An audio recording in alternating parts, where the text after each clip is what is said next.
Hello. Hello.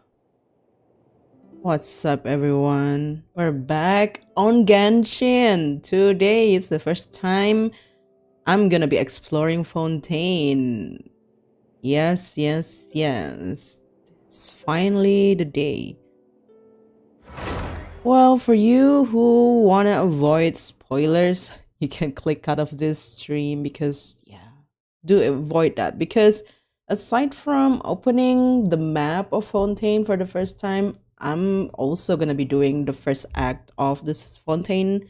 I was about to say Sumeru, the Fontaine Archon quest. So if you're not into getting spoiled and you wanna experience Fontaine by yourself, then feel free to click out. You can catch the replay of the live stream later on.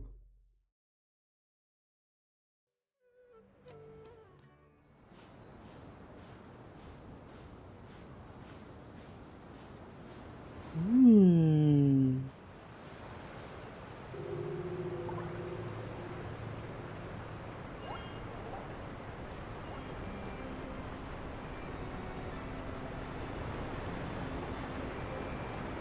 Wow. Wow, it's really just literally next to Sumeru. It's kind of weird. It is so weird. Literally next to you is the desert. Then it's like a nation of water.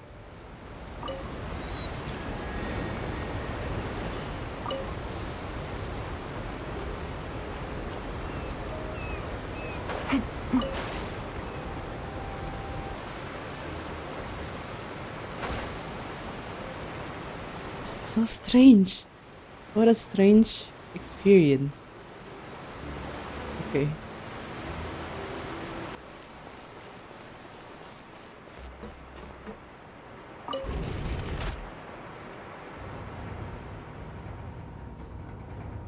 Isn't this strange that Katherine is not telling us to go here? We're just independently going to Fontaine by ourselves?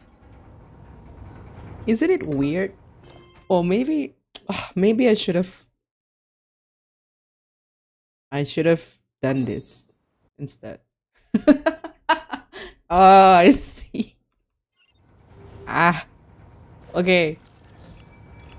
That's the wrong approach to this Fontaine exploration.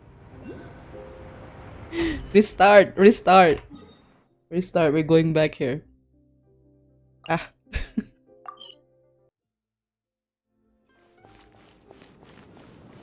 Okay. Good old caravan rebat. Now let Paimon think. What were we up to the first time we came here? Oh, Paimon remembers. Nahida's consciousness had been trapped by the doctor, but we followed the clues she left behind to help her. Good memory, Paimon. So much time has already passed since then, and it seems Sumeru's changing for the better now that Nahida's in charge, right?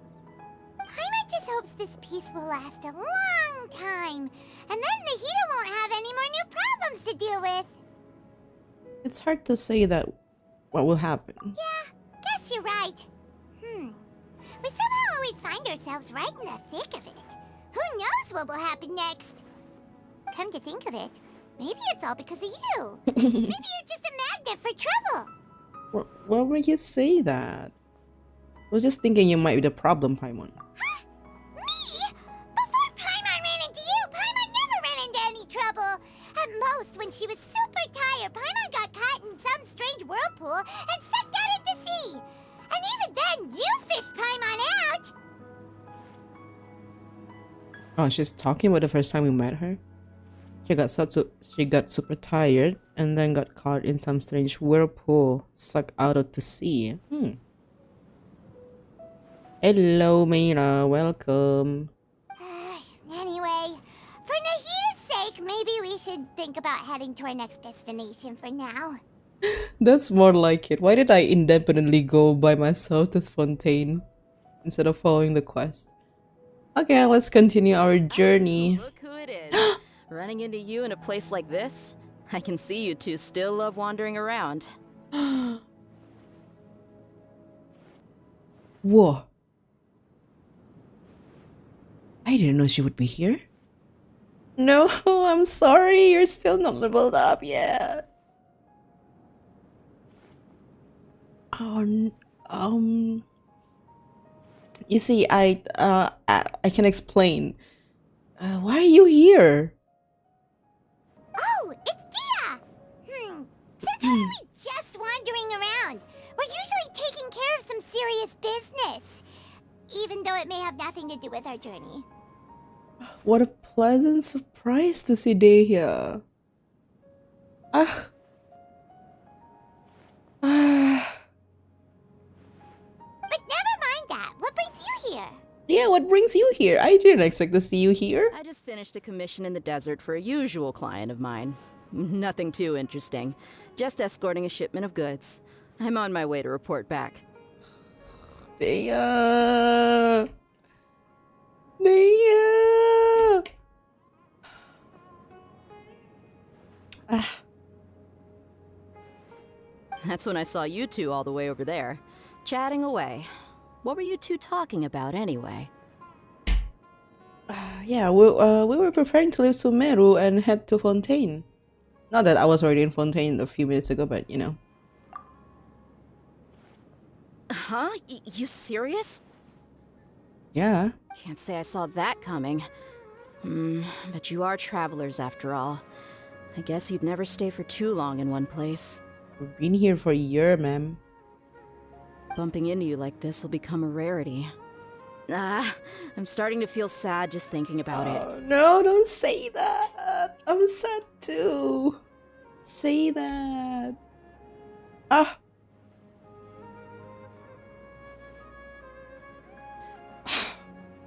They're so disgusting for this.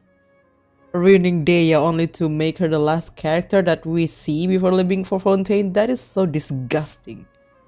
That is so disgusting.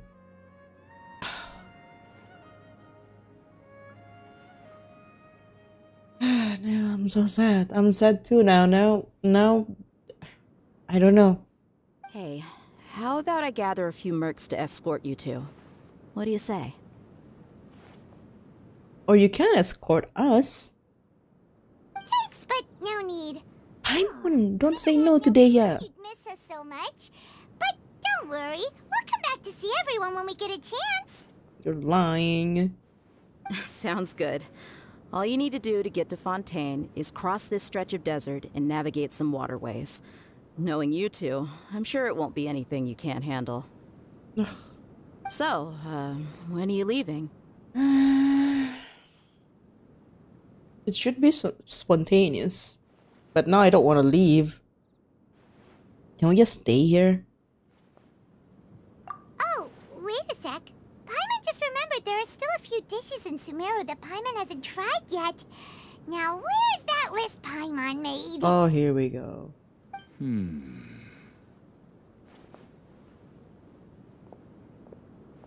Don't tell me we're gonna be accompanied by this suspicious guy instead of Dehya. I see. Guess you won't be needing a going away party or anything. It's sad enough to see you go like this. No. Dehya. Though, now that I think about it, Sumeru wouldn't be what it is today without you. Seems true heroes always prefer leaving quietly. Ah.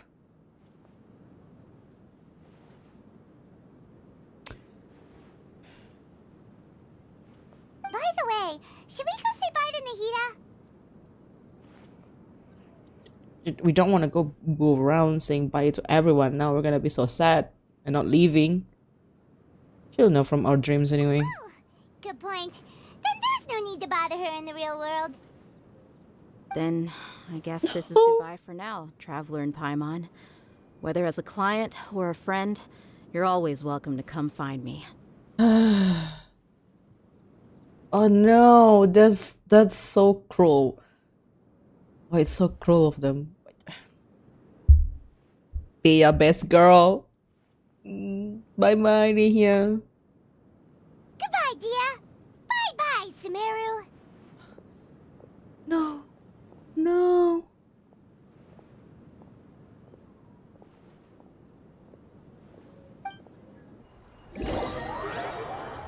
Oh no.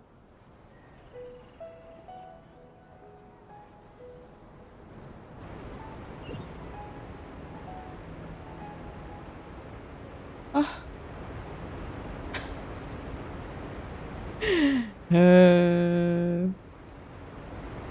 No. Is it well, now that I think about it, they say that this waypoint will be automatically unlocked even if you've only done Mondstadt Archon quest, right? So was it Dehya that's sending us off because she's like the standard banner character from Sumeru? Is that how it is, Mihoyo? Ugh. Take it easy. Disgusting. Either way, disgusting of them.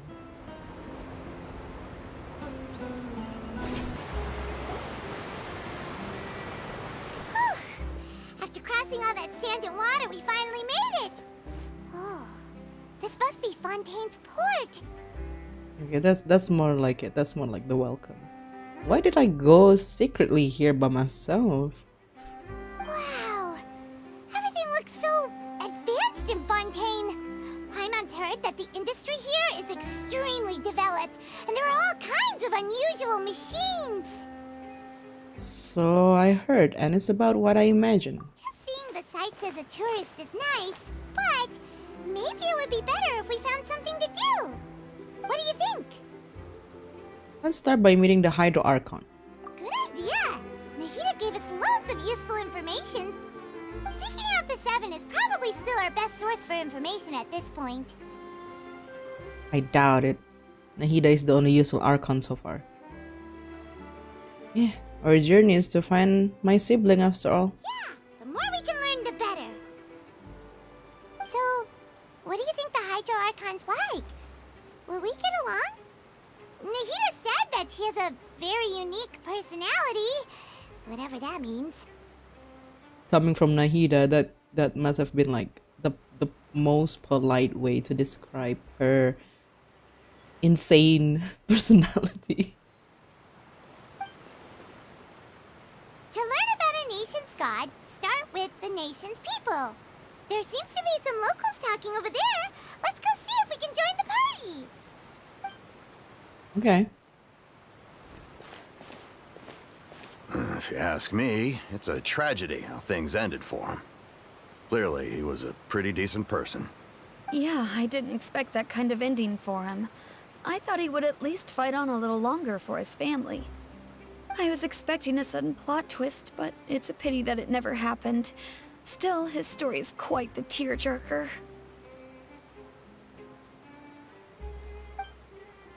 We're talking about a movie or something? Excuse me. Can I help you two? I couldn't help but notice you standing here listening. Hi. We're travelers new to Fontaine, and we had something we wanted to ask, but you seem to be really busy talking about some kind of play, so we didn't want to interrupt. Play? Oh, no. We're talking about something that really happened. In fact, it's a case that was just heard a few days ago. Of course. Really? Like, a real trial? But the way you were talking about it and the words you used just now made it sound like some kind of story. Well, good tales are often based on true stories, aren't they? And what you see in reality may also be someone deliberately putting on an act while harboring ulterior motives. Whether something is true or not simply isn't that important. The main thing is whether the story being acted out on the stage is splendid enough. Whether something is true or not, isn't that important, you say? Oh, but it looks like you're not from around here. You probably don't know that the Fontaine Court of Justice is called the Opera Epiclese, or more commonly known as just the Opera House. So they see trials as a sort of opera. But, shouldn't court cases be treated a little more seriously than that? Not to question Fontaine's way of doing things. It's just that putting someone on trial is usually a very serious thing. Not if your Archon is unhinged. No worries. Other visitors to Fontaine have wondered the same thing. You could say that we just don't want to waste the moving stories behind those cases. And as for your worries about whether the cases are treated with due reverence, we have the absolutely just and honorable Chief Justice Neuvillette, Neuvillette. as well as the Oratrice Mécanique d'Analyse Cardinal, a machine created by the Archon. Between the machine and the Chief Justice, false charges and injustice are a thing of the past now. A judgment device created by the Archon. Pure trees? Is it some kind of machine too? Oh, Paimon's curious. We should check it out if we get the chance. Wait, Paimon almost forgot to ask you our question. Do you know what we should do if we want to meet the Hydro Archon? Commit a crime. Oh, that's easy. Just go to the Opera House. Lady Furina practically lives there. You could definitely say it's her biggest passion. I think what they mean is that they wish to speak with the Archon personally. In that case, I'm afraid it's going to be a tad more difficult. You'll have to make an appointment well in advance, and it'll depend on whether or not she has any time slots available. Time slots? Huh. Is the Hydro Archon super busy taking care of official stuff? Wait, didn't you say that she's always at the Opera House? Should we book a Google meeting calendar with her or something? No. Lady Furina seldom takes an interest with the nation's affairs. The reason it's difficult to make an appointment is simply because she's incredibly popular. That's right. After all, she is the Archon. Though she may tend to get a little dramatic from time to time, people can't get enough of her. Huh. First time Paimon's ever heard of an Archon being described that way before. She's a celebrity. Hi, Tenshukaku, welcome. Yes, of course I remember you. Wait! Paimon gets She's a down. brat? I see, not insane. Archon is kind Why of can't she like be the both? big celebrity here, right? Yeah, I suppose you could say that. Perhaps you could even say our mascot. Hang on. This is still Fontaine's Archon you're talking about. You should show some more respect. How did your pulls go? Did you get Yellen? Oh, don't tell me you get multiple Yellens. Yes, you're right. I guess I should at least try to be a little more respectful in front of visitors. Otherwise, I might get arrested and find myself face to face with Monsieur Neuvillette. Come on. Sure, there's a lot of laws here, but nobody's going to be arrested for saying something disrespectful about the Hydro Archon. Sounds like the people of Fontaine really like the Hydro Archon, huh? Alright, I think we get it. Thank you! At least we now know that we can find the Hydro Archon at the Opera House. But who knows how long making an appointment will take? Guess we could have a look around the city in the meantime. Hey! What are you looking over there for? There's a little girl over there. Where? Huh. Maybe something's the matter. She isn't going to jump into the water, is she? Maybe we better go check on her.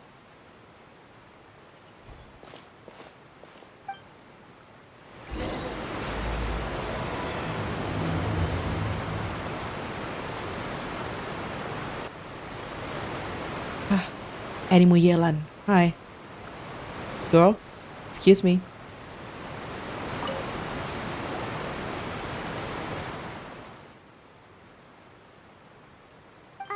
Hello there. Excuse me. Are you alright? Huh? I'm fine. Thanks.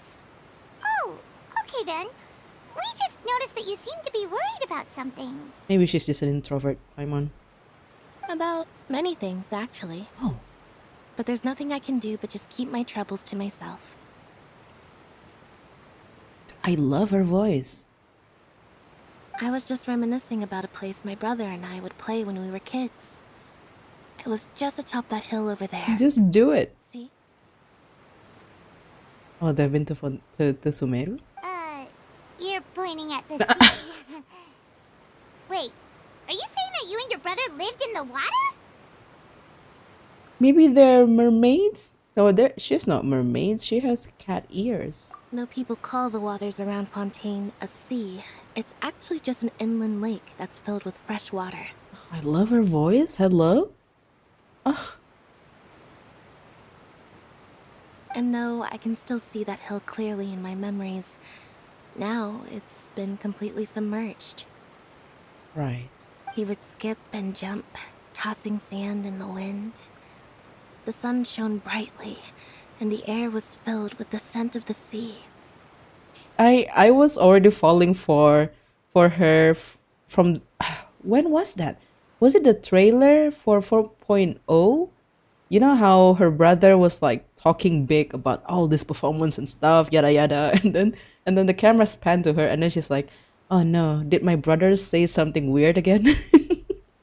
She's already funny from that moment. And now her voice is really, yeah, I'm liking her. But now, the water is gradually swallowing our memories. It won't be long before it swallows us. Sorry. Paimon doesn't really get what you mean. Ah, I don't believe we've had the pleasure of meeting. Are you Lynette's new friends? Oh, there we go, the brother. Oh, and you are? Thanks for looking after my sister. She often comes here to reminisce about our childhood, that's all. There's no need for any concern. Ah, allow me to introduce myself. I'm Linny, and this is my sister Lynette. If I had to guess, I'd say you must be travelers from abroad. Lini. Nice to meet you. Paimon is Paimon, and this is the Traveler. We just arrived in Fontaine. We were just talking with your sister. Even though we didn't really get what she was saying. We were hardly speaking to her. I see.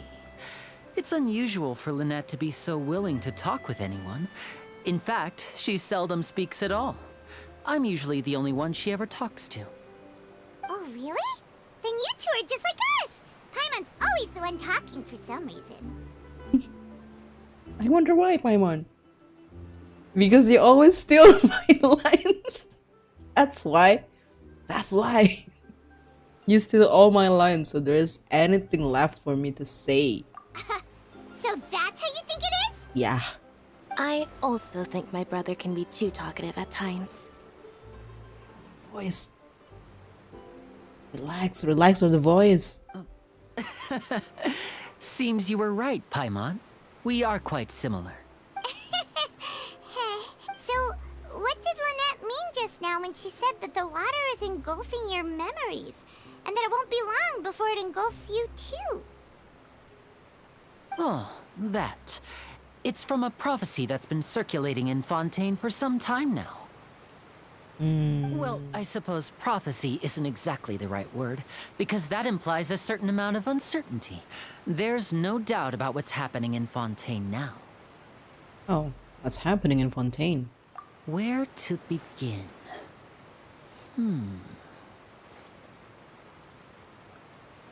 Let's put that question on hold for a moment. We still haven't formally greeted each other yet, have we? Did all the introductions earlier not count? Hello, traveler. Interesting. Hello, Lini.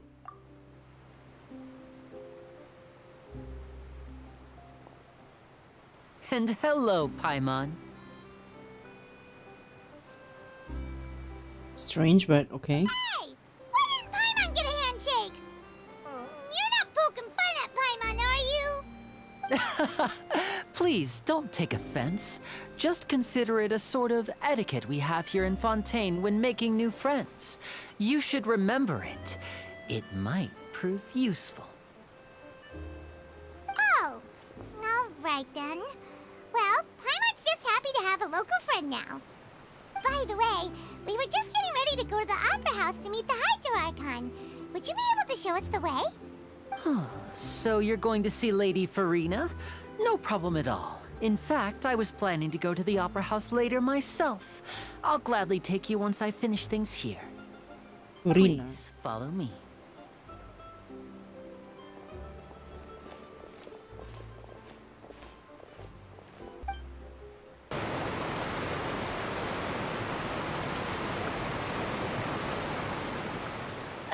You said you were going to see Lady Furina? Well, it seems Lady Furina has come to see you. Oh. Oh no. Okay.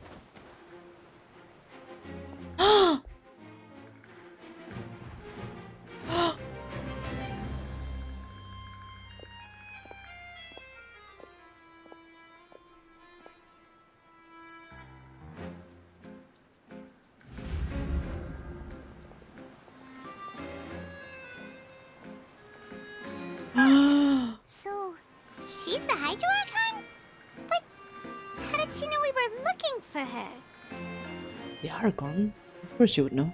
My dear people, rich and poor, those with cup in hand and those with nothing at all, raise your glasses in celebration. If you don't have one, then just raise your hand in lieu.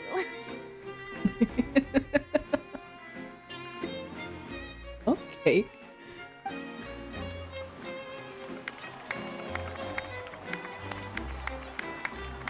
As you can all see, two unfamiliar travelers have arrived in our nation.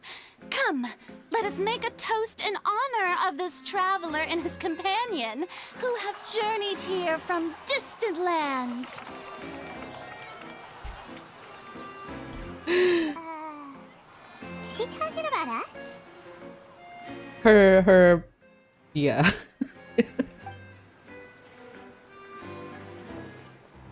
I've long heard of the turmoil and chaos you've left in your wake as you visited other nations.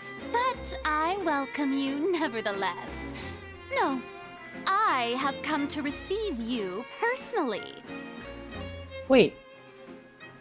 You got it wrong. We were helping those people in other nations when we go there. It's not that we're living behind chaos in those nations. You got that part wrong. But the music is so fun. Fear is for insignificant cowards. I am a god, and I will never entertain the notion of such meaningless wariness.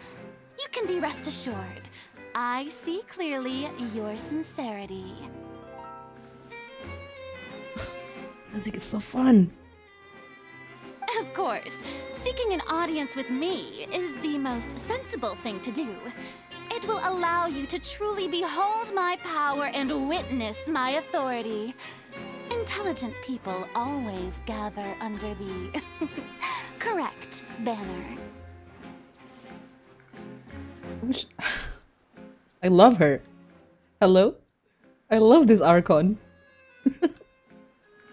She's such a celebrity. Her celebrity energy is really it's great. I, Focalors, hereby welcome you to the nation of Hydro and acknowledge the value and significance of your trip. Now, you may rejoice in this. Well, I guess there we go. Finding the Archon was easy enough. Yeah. Paimon still can't believe it. Feels like we've only been here for a few minutes. The comparison between meeting these Archons and the other Archons in previous nations. One was like in jail for 500 years, the other just like meditating for 500 years, the other is dead, the other is long gone. This Archon is like, I'm welcoming you to my nation, welcome. I am the Archon as well as the, #1 S-tier celebrity around here. Come to my nation. But the Hydro Archon's entrance was, how should Paimon describe it? A little over the top? I love it. I love it. How did you know we were coming? Yes, we love crazy girl boss women. Exactly. I see. As Outlanders, you inevitably lack even some of the most basic understanding. Don't forget that even the gods can be divided into the mediocre and the excellent. I suppose it's only natural for you to be awestruck by my abilities. She's so annoying. I love her. Skipping C1 Hutao for Furina just because of this sequence. I agree. I'm so definitely just gonna be skipping all the other characters for her now. At first I was like, yeah, I am getting the Archon because I don't want to miss out on the opportunities to try out the Hydro Archon. But now with her personality like this, with how very elaborate her welcoming for us, I am definitely pulling for her. For sure. She's fun. I love her. You had best stop and consider. Do you really have the noble qualities and etiquette necessary to communicate with a god? All it takes is a flick of my finger for me to know everything about you. Whoa. Talk about sounding high and mighty. Looks like she can get over herself. Oh? What's with these looks? Perhaps the welcoming ceremony still isn't enough? What else should I say then? Is she waiting for us to start talking? Oh, my bad. We cannot talk. The traveler is a silent protagonist. Wow, I didn't expect to see Lady Furina here. What a surprise! Wait, does this mean they're the legendary blonde traveler? How did I not notice before? Hey, what's all the commotion? Oh, is that Lady Furina? Is there some kind of drama going on? Of course. That's the blonde traveler. The one all those stories are about. Lady Furina came here to personally see him. Oh, I bet this is gonna be the duel of the century. Ooh, I've got to see this. I knew Lady Furina would never disappoint. Yes, but don't get too excited now. My dear believers and spectators alike tend to get quite rowdy, and despite the noise, I've come to tolerate all their ruckus. You may consider this my reward to all of you. I have determined that there will be an epic duel between myself and this traveler from another land, just as you were hoping to see. Excuse me, why are we fighting? Why are we dueling? Why? Now she wants to fight? Aren't we getting a little ahead of ourselves? Fighting gods? I got a resume.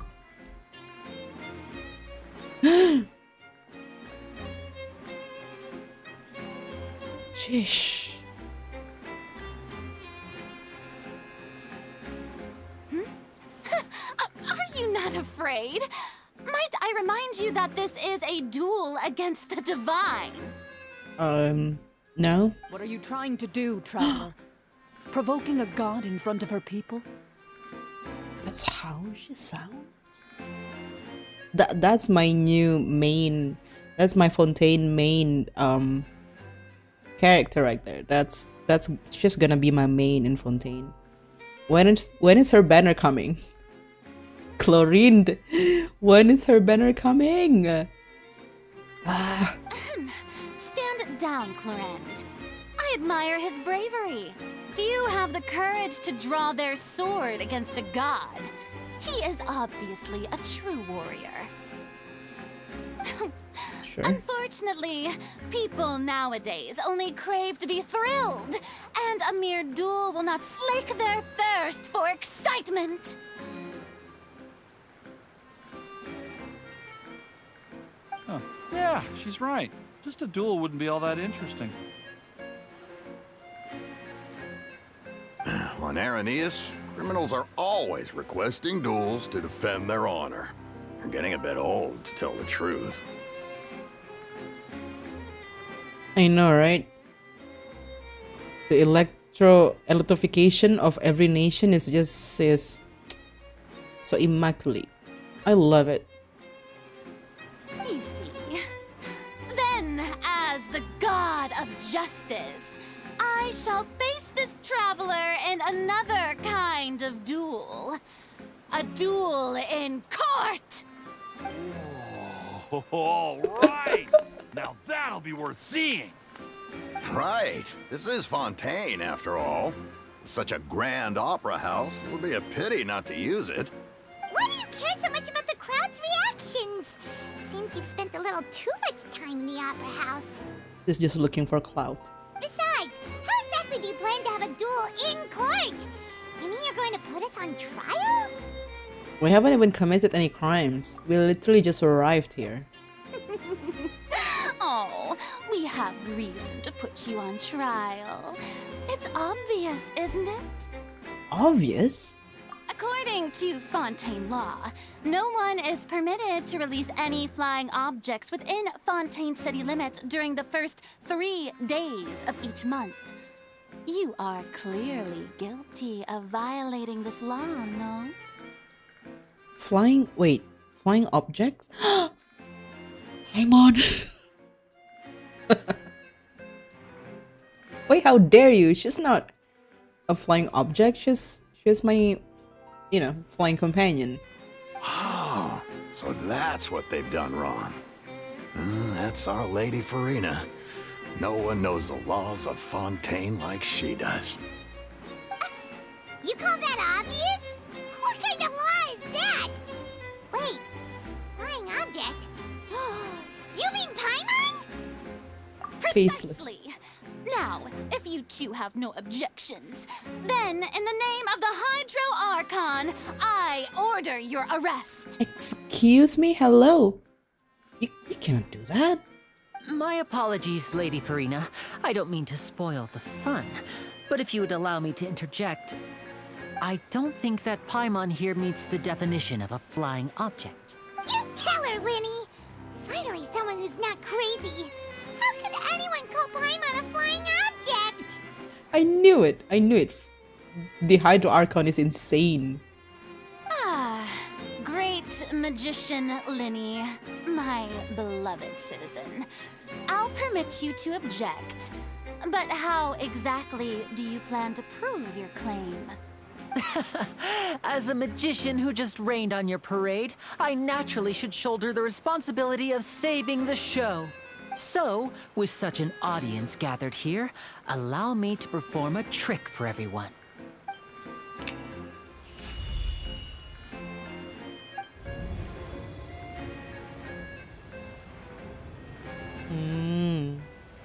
I see. That's why he was getting close to her earlier.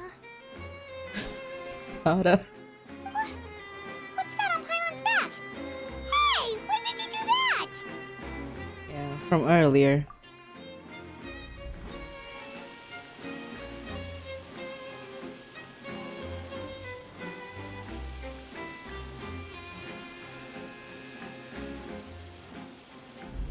There. As you can all clearly see, Paimon should be classified as, well, something like a balloon. This rope has been in the traveler's hand all along. It was just that no one could see it before. Huh? You call that magic? You've got to be joking. I thought it was pretty good. Nice one. Huh. I'm not sure what to think. It seems Lady Furina's charges no longer hold water.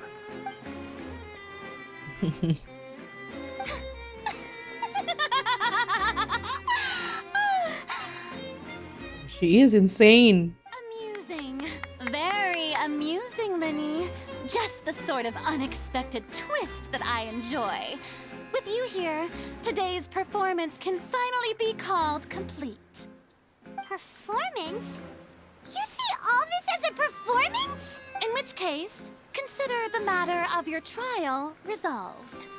The god of justice will not bring charges against an innocent person. But when there are valid grounds, I will not only judge travelers from abroad, but even the gods of other lands.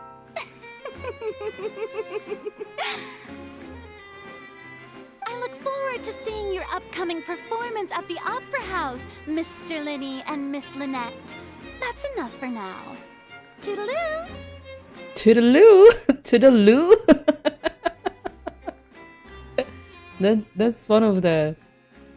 That's the corporate lady TikToker. Toodaloo!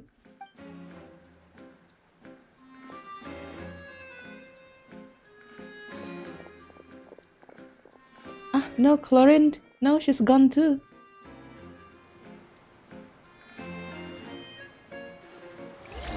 Oh.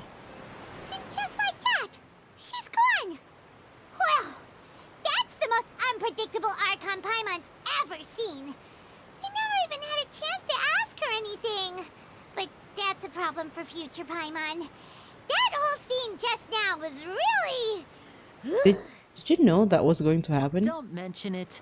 I just happened to remember that there was such a law, so I did a little preparation, just in case. I didn't think it would actually come in handy. So, now do you see what kind of god Lady Furina is? Yeah, the type that's looking for clout. She can be a bit confusing at times, but she is still amenable to reason. Is she really that reasonable? Anyway, Paimon had no idea you were a magician, Linny. It sounded like you'll be performing at the Opera House, right? I just know a few simple tricks I use to make a living. Lynette is my assistant. It will actually be my first time performing on the most prestigious stage in Fontaine, the Opera House. But isn't the Opera House where criminal trials are held in Fontaine? When there are no public trials being held, the Opera House hosts a variety of other performances. To the people of Fontaine, the line between a trial and a performance can be a little blurred. And speaking of performances, I would be remiss to forego this opportunity gifted by fate. Might I invite the two of you to see my performance? My brother's always excited to make new friends. Oh, sure. We don't really have anything to do now, and we wanted to go to the Opera House anyway. I would be delighted. Splendid. In that case, why don't we go together? I'll show you the way. I just have something to take care of first. Oh no, we're offering help already? Is there any way I can help? You really mean it? Then I'll take you up on your offer. I mean, I had no other dialogue option there. This is a magical item known as a magic pocket. Perhaps you can help me distribute them to the people here. Right. Huh? What are they going to use it for? About that... You asked me before about the prophecy, right? Let me start by telling you a little more about what it entails. I'm not sure exactly when it began, but a prophecy has been circulating around Fontaine. It says that every person in Fontaine is born with sin. No matter how the nation of justice holds trial after trial, this sin cannot be absolved. Until one day, the water levels in Fontaine will rise, and the sinful people will slowly be drowned.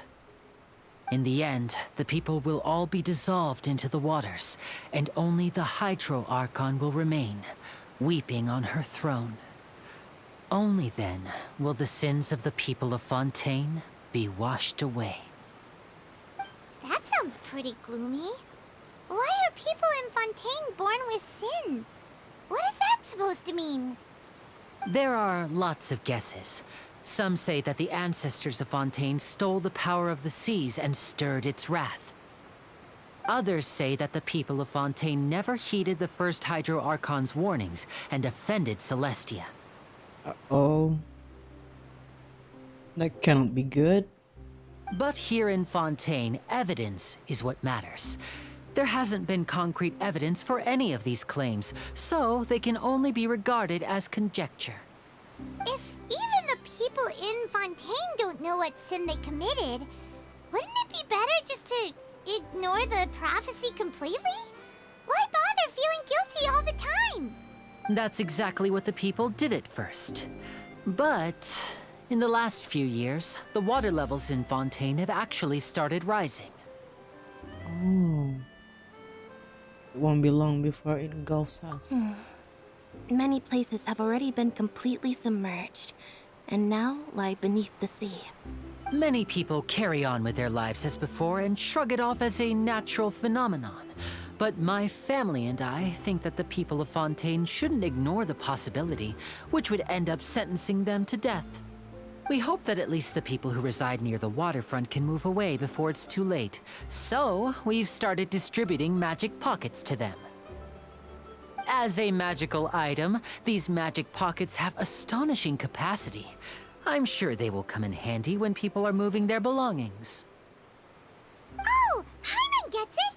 It's like preparing for a rainy day! But this is more than a bit of rain. That's preparing for a rainy day taken up 100 level. Is there no way to prevent the disaster? Perhaps only absolute power could ever contend with such a catastrophe. But who knows? We're just tiny specks in the grand scheme of things. Now, if you'd like to help, then please give these magic pockets to anyone nearby. Be sure to convince them to take it, regardless of what they say.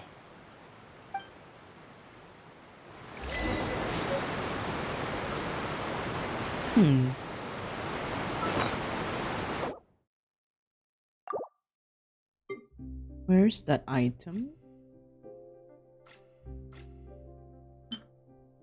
A Lenny style magic item that can not only be extremely useful for magic shows, but also has powerful storage capabilities to help the people of Fontaine cope with the prophecy crisis.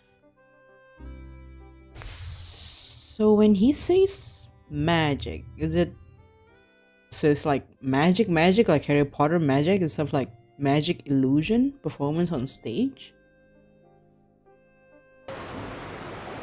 What's this? So you also believe in the prophecy. Keep it. I won't have any use for it. What? You mean you don't believe in the prophecy? No, I believe in the prophecy. But I also believe in another story. The story says that people once lived in the ocean. They were one with the ocean and couldn't live apart from it. But as time wore on, people desired to live on land and developed blood vessels, encapsulating the sea within their bodies. Thus could people set foot on land. So, if you ask me, when the water rises and takes us all, it'll be like we're going home. Sure. Oh, we hadn't heard that one before.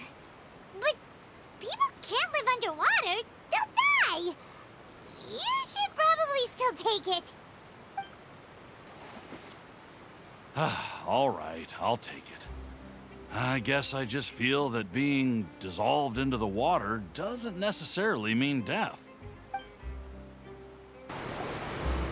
So you're the blonde traveler that everyone's been talking about. My apologies for not recognizing you earlier. That is alright. Oh, a magic pocket? Seems you really thought of everything. I guess it's better to prepare for the worst and hope for the best. Thanks.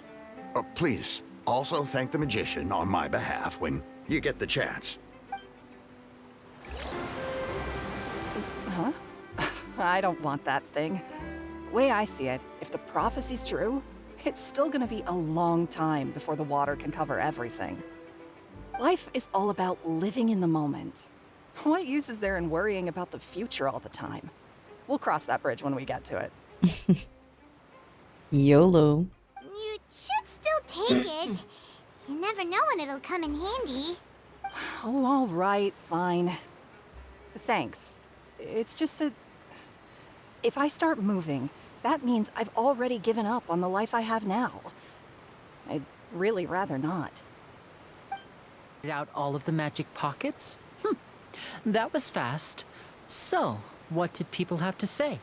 I bet you heard some interesting opinions. They don't believe in prophecy. They're quite stubborn. Yes, but that will change once disaster strikes. They'll change their minds, so it's only right to help them prepare. Is there anything else you need to do before we leave? Yes, one last thing. I have the magic pockets made by a workshop in the court of Fontaine. Since we're out and about, I was thinking about bringing him some more materials.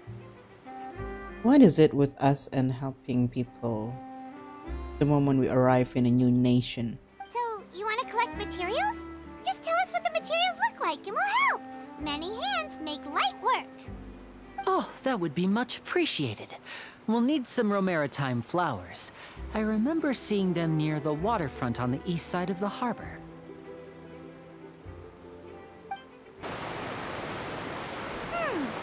It seems we have to use Hydro to collect Romaritime flowers. Really? Oh. Oh, that's pretty.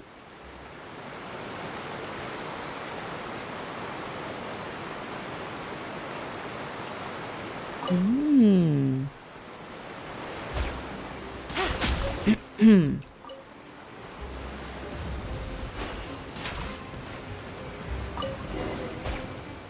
No, I'm gonna collect everything.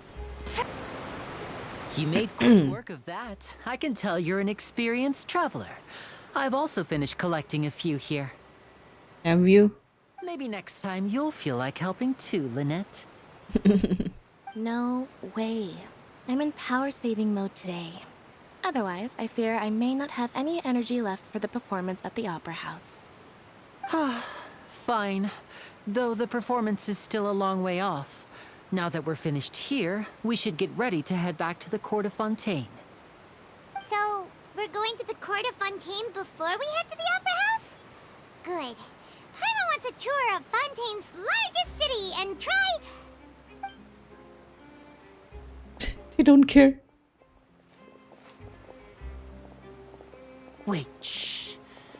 Have you noticed that person over there? The young girl. Huh? What's wrong with her? Paimon didn't notice anything. She's obviously a thief. Magicians and thieves practice similar methods. We divert attention, and a distracted audience is one that won't discover what you're really doing. Watch her movements carefully.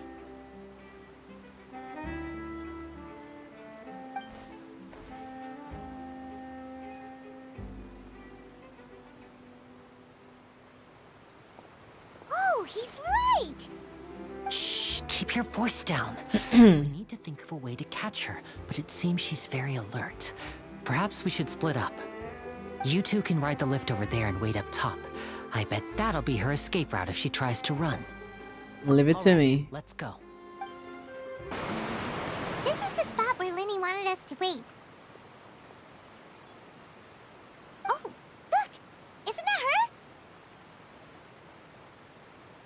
Time to make the arrest. Oh no! Did she notice us? She started running the other direction! What should we do? Should we chase her? Isn't that like that Anne? The rest is up to Lenny. You're right. She might also be trying to lure us away. Nothing's happened for a while now. Paimon wonders if Lenny caught the thief. Seems there no reason for us to stay here. Yeah, let's go. Are you sure that's all she took? You should check to make sure you're not missing anything else. No, that was all. Oh, I can't thank you enough. I didn't notice a thing earlier. Anyway, I should be going now. Thanks again. Oh, were you returning what the thief had stolen? That's right. Pity I wasn't able to catch her. She distracted me by dropping the thing she stole on the ground. By the time I looked back, she was already gone. I saw the general direction she went, but Lenny twisted his ankle, and I needed to make sure he was okay. Oh, did you get hurt, Lenny? I'll be all right. It's just a twisted ankle, that's all. In fact, it's feeling better already. If you want to play at being a hero, at least try not to get hurt doing it. Imagine what would happen if you managed to derail our performance as a result. You're right, you're right. Sorry, Lynette. I have to admit that the thief was even more skilled than I had anticipated. But at least we were able to get the stolen items back, so it wasn't a complete failure. What a slippery little thief. Guess things turned out all right in the end, though. Lenny's initiative paid off. All right, let's put this little detour behind us. We should go to the Court of Fontaine now. Let's go.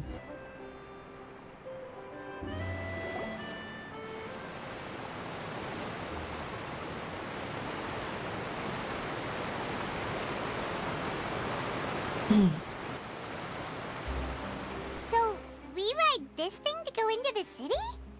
What an ingenious way to get around! People in Fontaine really know how to use water! This is an aquabus. It allows people to travel between several key locations around Fontaine. That's funny, because Inazuma is also a nation consisting of many islands, but we don't see this kind of fancy transportation around. We only have Wave Rider, the best transportation mode around in Inazuma. It's pretty convenient, but the ride can become a little dull after a while. The scenery is always the same. That's why it's better to travel with friends. So you mean it's still boring even when I'm riding with you? No, that's not what I meant. It's just that, well, you don't really talk that much. Besides, it doesn't really feel like a real trip when it's just the two of us. It's the same as being at home. Whatever. Guess that's what it's like to be an older brother. It's about time for us to leave. Let's get on board.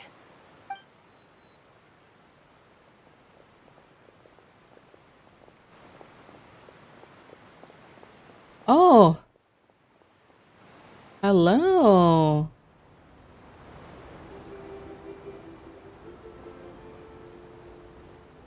We've met you before? What? Traveler! Paimon! Charlotte! It's Charlotte! Oh, I never guessed I'd bump into you while riding the aquabus. In the story of my life, this is big news. What are you doing in Fontaine?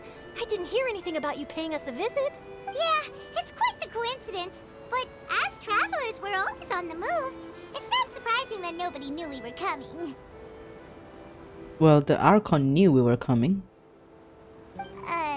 Though we still have no idea how the Hydro Archon knew about us. Oh, let Paimon introduce you to our new friends! Oh, no need for introductions, Paimon. I would recognize the great magician Linny and his assistant Lynette anywhere. I wouldn't be much of a reporter if I didn't know who they were. It's a pleasure to meet you. I'm Charlotte, a reporter for the Steambird. Nice to meet you. From the Steambird, huh? We've often relied on your paper to promote our performances. It's an honor to meet you. Now that everyone knows each other, Fontaine suddenly doesn't feel like such an unfamiliar place. So, what have you been up to lately, Charlotte? Any big news? Not too much. When there isn't any breaking news, I mainly cover the trials at the Opera House. You can still manage to keep readers' attention as long as you tell things from a clever enough angle, even if it's the same old topics. For example, reporting on how a scammer once deceived vulnerable girls into relationships, or how a financial criminal was once so poor that they ate a single piece of bread for 5 days. That's not the really kind of news you're after. You're right. Seems you know me pretty well. What I'm really after is exclusive, sensational news pieces that could shake the country. These smaller stories are a waste of my talents. Oh, I just remembered. I've been following a case lately. Well, a series of cases, actually. You mean the serial disappearances of young women case? That's right. These stories are the talk of the town right now, and it's probably the most mysterious case we've ever seen. If I'm the first with a draft ready to publish when the case is finally cracked, and it's the headline story in the Steambird, oh, when that happens, I bet all the other reporters will shed tears of envy. I've already gathered all kinds of materials. I just can't wait for the truth to be revealed. So, what is the serial disappearances of young women case? You mean the culprit hasn't been found? That's right. The first missing girl case happened almost 20 years ago. And ever since, after a period of time, another girl disappears. What the cases have in common is that the girls are all of a similar age, and that they've all vanished without a trace. But the scariest part is that to this day, none of the girls have ever been found. Many suspects have been arrested over the years in connection with this case, but shortly after each arrest, another disappearance would always happen. Maybe they are copycat criminals? Yes, it's possible. But either way, I believe that every case has some precise truth behind it, waiting to be exposed. Yes, I agree. And at the very least, the family of those missing girls deserves some sort of explanation. I just imagined for a second what I would do if Lynette were to suddenly disappear. I'd pay any price to get her back, and then find a way to track down the culprit. Please don't imagine that, Lenny.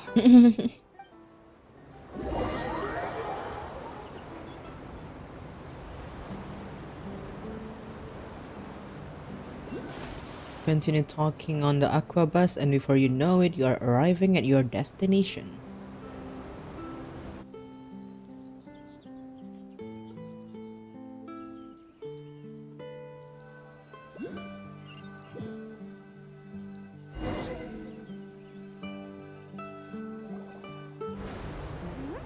Hey, we're almost there! Look!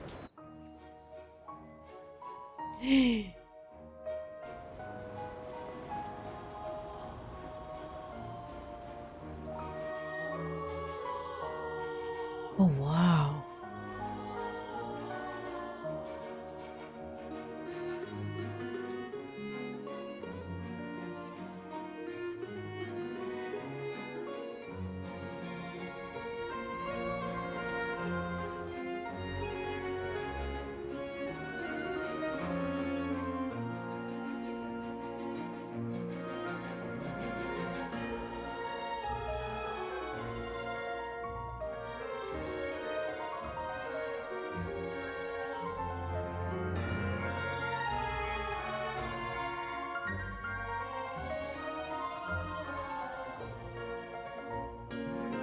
Oh, wow, the music. I really enjoyed chatting with you. Life should be full of pleasant little surprises like this. Yeah, us as well. The ride went by too quickly. Ah, I have an interview to get to. I should get going before I'm late. The music going real hard. Okay, Paimon hopes we can chat again soon, Charlotte. See ya! Bye now. Oh, be sure to stop by and see me at the Steambird when you have time. What a tough job. Always running around and interviewing everyone. Well, where should we go now? If you don't mind, how about we stop by my home first? Besides, I still have all the materials we collected. Sure, we wouldn't mind at all. This city is so huge, Paimon wouldn't know where to start anyway.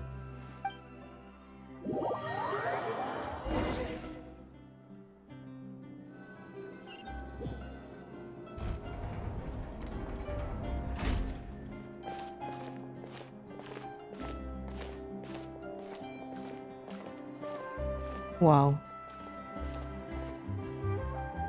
Oh. Damn.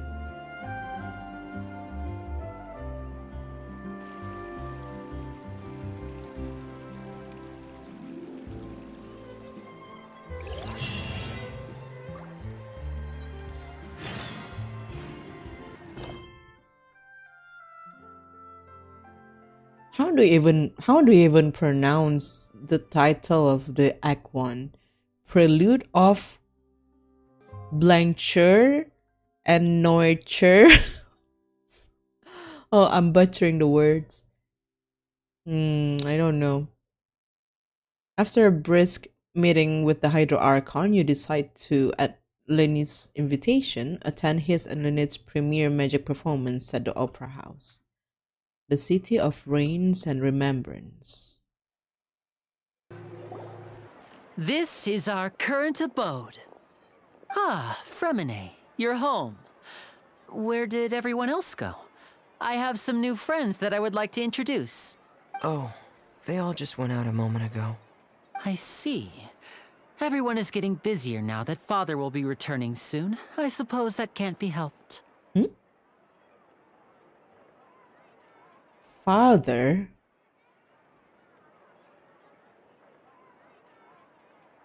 Father? Who would that be?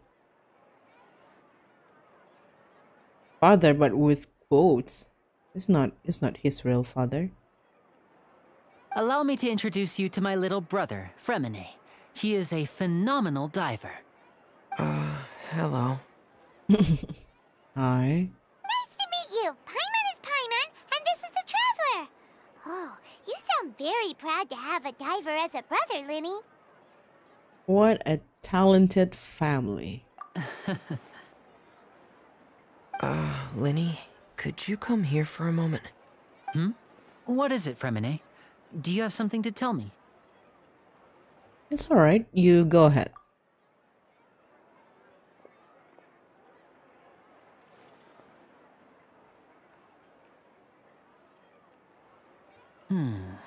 Okay, I see. Is everything all right? Oh, it's nothing. We were just discussing a little housework. Sorry for the interruption. Oh, before I forget, the Traveler and I collected more materials to make magic pockets. Were you able to get any, Fremine? Yes, I went diving and gathered lots of materials. I was about to give them to you. That's our Fremine, always quick with the underwater work. All right, I'll take these to the workshop. Is Father Arlecchino? I mean, me? It's Arlecchino, isn't it? If what was in the trailer is like the truth, and they're actually orphans from the House of Earth, that's in Cesnaya, that owns by Arlecchino, then she would be father, quote unquote father. Oh, that's interesting. Doesn't seem like they're like real siblings though, these three people. They have very little in common. Although the two, the Lenny and Lynette, they kind of like have some resemblance on the hair and the eyes, but with the third guy, oh no, the second guy, the third sibling, not so much.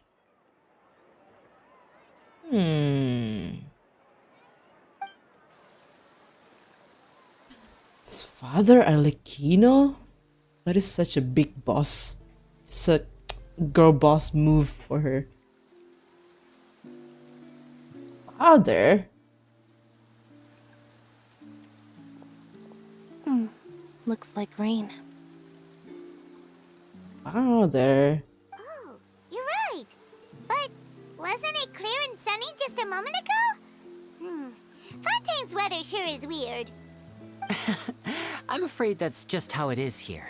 It often rains on days where there are trials being held in the Opera House, but don't worry, it'll clear up soon enough. That's kind of strange, isn't it? This is the first time I see raining in the city. In any city. What's wrong, Fremine? There's a legend about the rain that I tend to believe. It's said that a dragon of water once resided in Fontaine. Though we don't know where the dragon went, every time it weeps, the skies will cloud up and pour out rain. When I was a child, my mother told me that if I wanted to go outside and play, I should yell toward the sky at the top of my lungs. Hydro Dragon! Hydro Dragon! Don't cry! Could the Hydro Dragon be the elemental dragon of Fontaine? If it's an elemental dragon, then having the power to make it rain wouldn't be very unusual. Yeah. Let Paimon try something. Hydro Dragon, don't cry!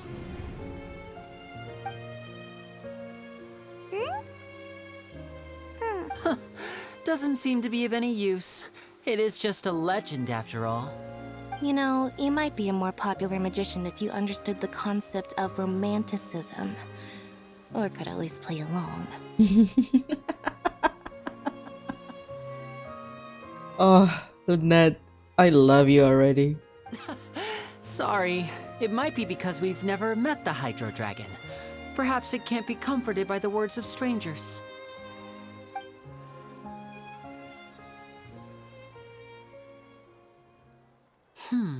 It rained for longer than I suspected. Oh, it's already getting late.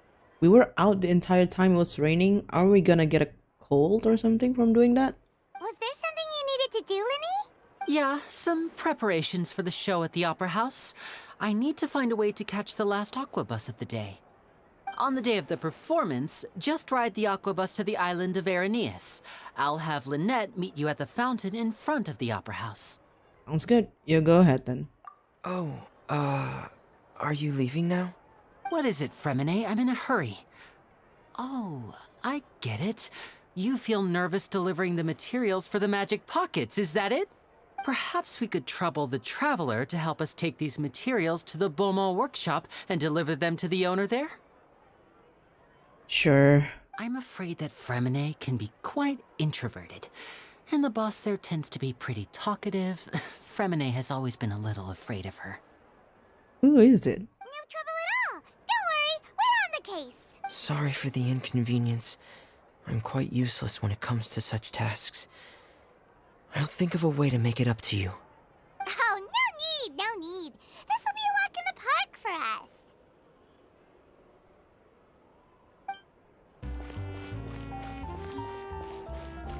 Oh, the music in the city sounds so romantic.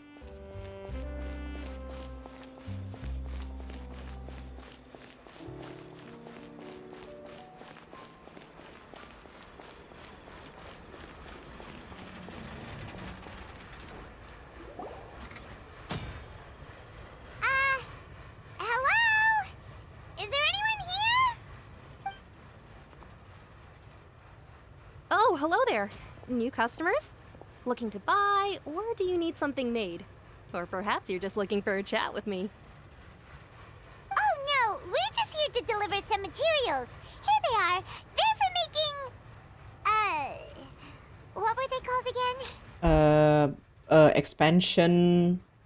Expansion pocket. No, pocket magic. Ah, these must be for magic pockets. Yeah, magic I can pockets. tell right away. I've already made several orders worth now. Do we need to pay? No need. They've already prepaid several batches worth. When they told me what they'd be using them for, I even offered them a discount. But they insisted on paying the full amount, saying that I had a business to run. It seems both their hearts and their pockets are made of gold. Whoa. So, is Linny actually loaded? Maybe the I can't father say for is. sure, but who knows? Maybe there's good money to be made being a magician in Fontaine. Hey! Is this machine what you use to make stuff here? It looks really advanced. Why use your hands when a machine can do the work? It would be a waste not to use the latest technology, and wasting is a kind of crime. But where does a big machine like that get its power from? Well, it's a little complicated. I'm not sure I can put it in layman's terms for you, but basically, everything we usually use here in the city is powered by indemnitium. It's a type of energy that's produced from trials. Indemnitium. Huh? How can trials produce energy? Well, I'm not completely sure of all the details myself, but basically...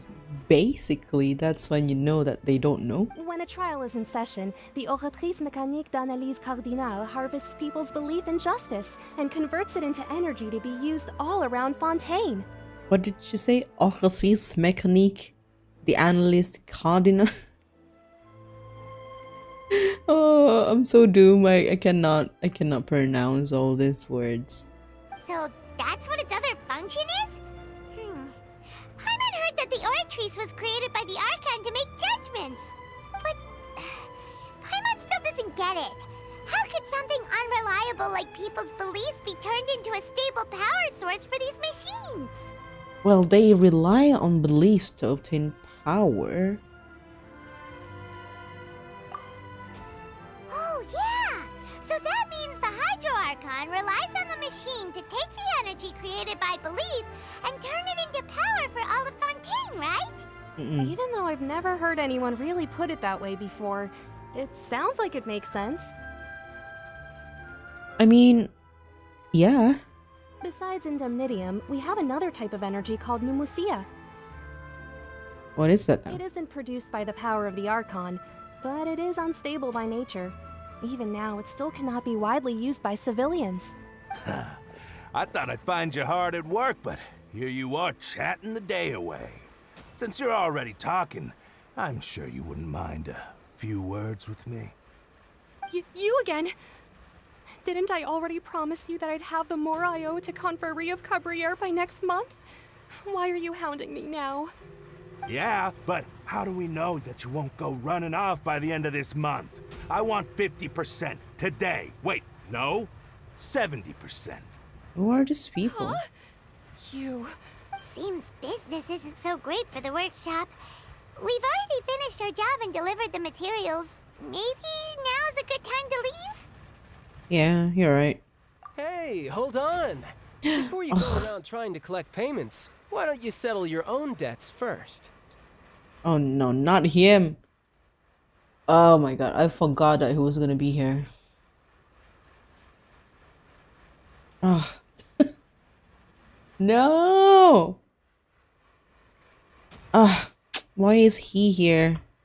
If Confrérie of Cabriere wants to poach clients from Northland Bank, that's fine. But I'm afraid you still owe the bank a hefty sum of mora. So why don't we work things out between us first, before you get back to your little conversation here? You're from Northland Bank. But we said we'll pay everything we owe next month.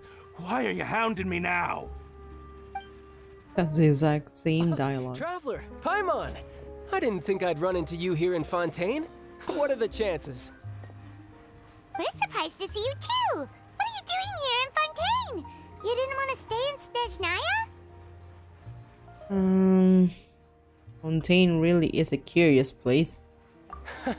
Long story short, I've already been in Fontaine for some time now, and honestly, things have been pretty boring. But it seems that fate brought our paths together today. Not only will I have some good friends here now, but ones who always seem to find trouble. Either way you look at it, it seems things are going to get a lot more interesting now. Pretty sure we'd want to avoid anything that you'd find interesting. Besides, our trip here has gone pretty well so far, right, Traveler? Yeah, it's been going pretty well until you showed up. Hey, you, Northland Bank boy. Aren't you forgetting something? Don't interrupt. It's not often I run into the Traveler like this. Why don't you wait for me over there for a while? You kidding? Aren't you the one looking for us? You really expect us to sit and twiddle our thumbs while you catch up with your friends? Listen to me, boy. If you want your mora, fine. Why don't you come and take it? Hey, I just said not to interrupt. Oh, by the way, Traveler, the last time I took Tonya and Tusser ice fishing, Tusser said, "Hey, that's way over the line! All right, boys, let's see who has to pay up now!" Can you at least let me finish one sentence? Fine. Though the bank told me not to get rough with our clients, you're the ones who started it. This is an act of self-defense. You two will have to be my witnesses, okay? Sure, go. I'm sure this won't take long. What's your deal, Brat? How are you so strong if you're just a staffer from Snezhnaya's Northland Bank? Wait, don't tell me you're... Oh, now you notice. It's a little late, don't you think? Just make sure you understand that you don't mess with Northland Bank. Got it?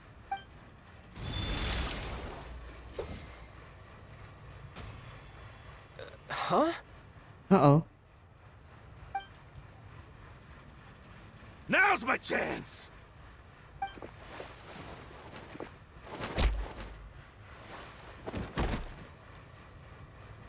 That's kind of weird. That was weird.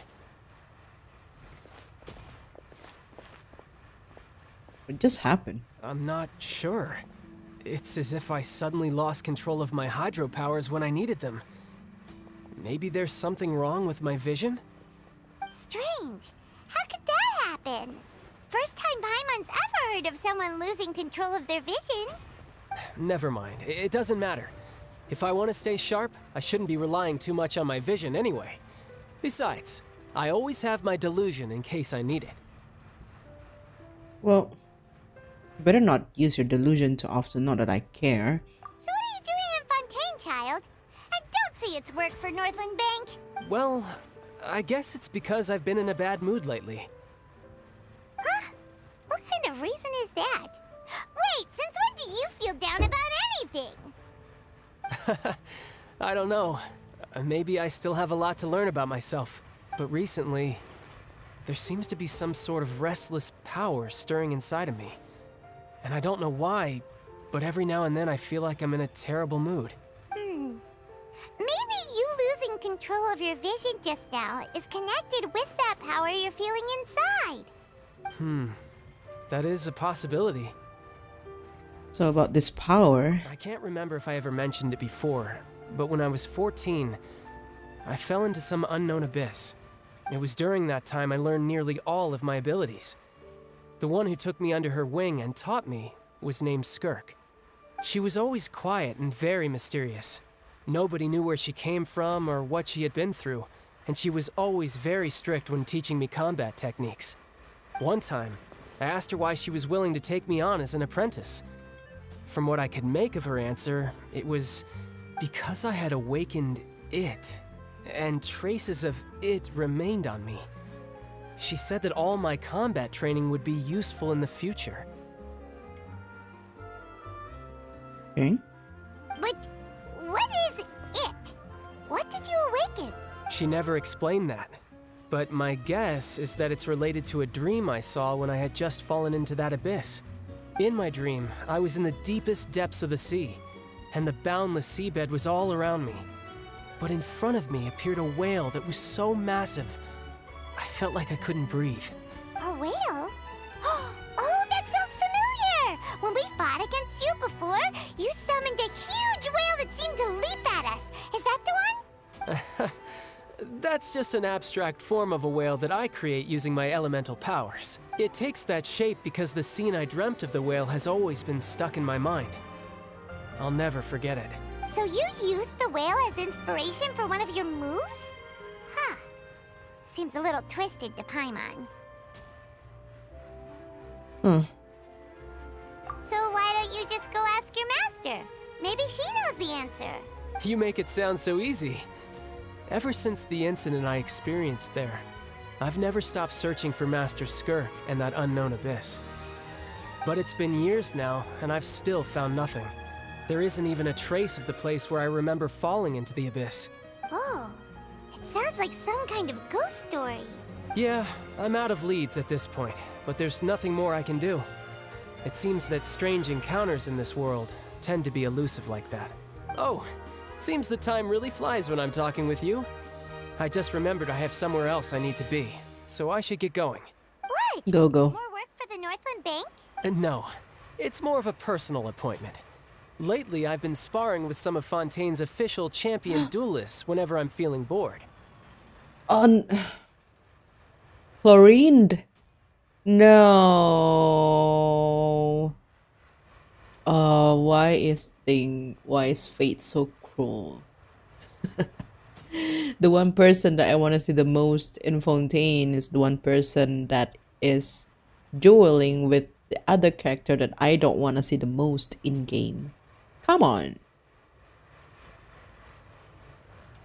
Official champion duelists? You mean it's their job to duel? Yep. In Fontaine, before a criminal goes to court, they're given one chance to defend their honor by requesting a duel with an official champion duelist. The champion duelists are all-powerful fighters selected from among the nation's best. And the duel itself is a no-holds-barred fight with no specified stopping point. So engaging in such a duel is regarded as a symbol of defending your honor. If a criminal manages to win the duel, they'll be acquitted. But if they lose, they'll have no choice but to stand trial. Oh. Colonel managed to win the duel. Oh, sheesh. Engaging in a duel is regarded as a symbol of defending your honor. If a criminal managed to win the duel, they'll be acquitted. But if they lose, they'll have no choice but to stand trial. You're telling me that Clorinde have been fighting with those criminals and she would usually win? That's very sexy of her. And the worst case scenario is that you're simply killed in the duel. Though it's rumored that Fontaine has a death penalty, from what I can tell, no one has ever been officially sentenced to death. So really, the only people who opt to duel are those who have suffered a grave injustice in being accused, or those who greatly value their honor. Otherwise, why gamble with your life? So, do many people actually get out of their trials by winning the duel? Apparently, it's exceedingly rare for anyone to actually win. Fontaine probably enacted this system as a way to show that the nation respects the honor of its citizens. Besides, none of the champion duelists are to be trifled with, which is exactly why I was itching to face them as soon as I got to Fontaine. Interesting. Apparently, the one I'm meeting today, Clorinde, is the strongest of the champion duelists. I had been asking her for some time before she finally agreed to face me today. I want to meet her too. That's not fair. That's not fair. I want him to be gone, but he's meeting up with Clorinde. Come on. Be real. I want to see her too. This cannot be real.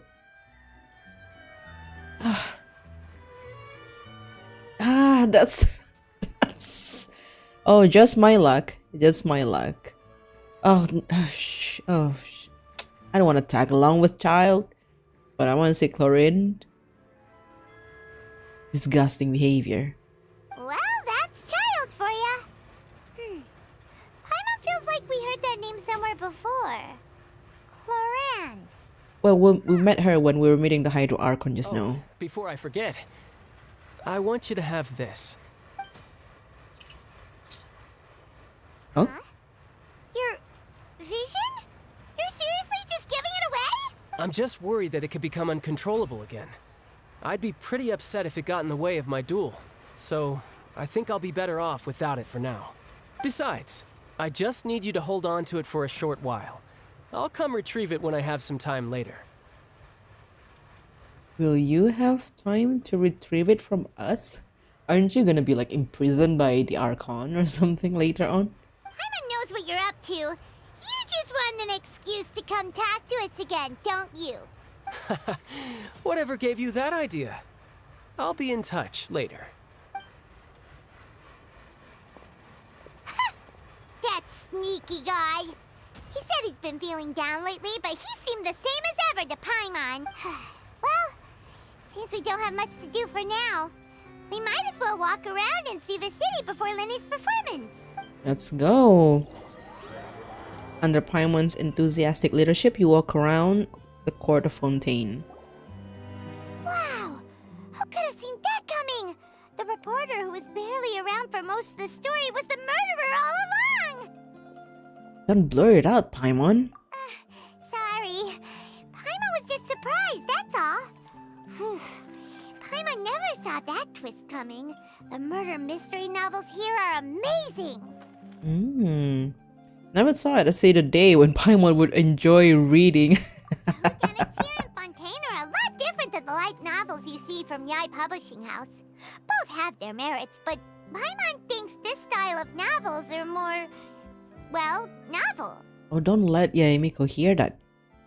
Don't let Yaemiko hear you say that. That's dangerous. It's so exciting to reach the moment when the mystery is uncovered, especially in the one Paimon was just reading. You should buy a copy and read it too. You already spoiled who the murderer is. Come on. Oh, sorry about that. Paimon will be more careful next time. Hey, shouldn't we be heading to the Opera House to see Lenny's performance soon? It's almost time for the show to start, so we should get going. Okay. Aquabus.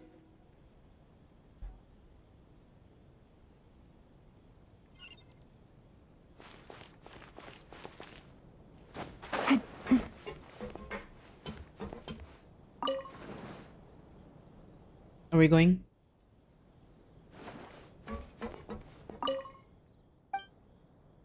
When does the... That's how... Okay, I'm gonna sit now. Welcome to the Navia line. I am Elfan. The boat will be departing imminently. Please do not stick your head, hands, or other body parts outside the boat. The Aquabus operator is not responsible for any accidents or injuries resulting from doing so. Okay. Also, please remember to buy the Steambird, though I don't read it myself. The destination of the current tour is Arenias. Points of interest worth visiting include the Fountain of Lucine and the Opera Epiclese. Wow, what is that tower over there? In the direction we are currently traveling, you will see the famous Fontaine Research Institute up in the sky. An experiment gone wrong turned new sightseeing opportunity. Human ingenuity truly is a wondrous thing.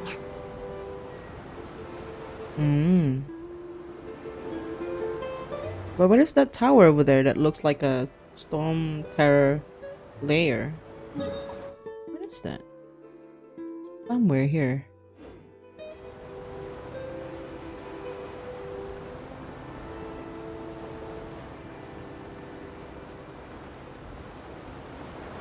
We are now approaching our final destination. Please be sure to bring all your personal belongings with you as you disembark. Even though I will take any forgotten items to the lost and found, the paperwork is rather annoying, as Melusine hands are not suitable for grasping pens. Please be careful when disembarking. It has been my honor to be your tour guide this trip. Thank you. Okay.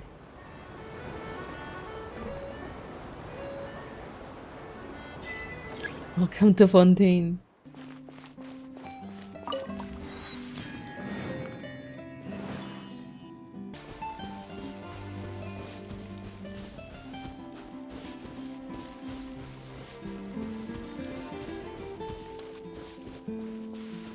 Can I just say how romantic Fontaine music has been so far?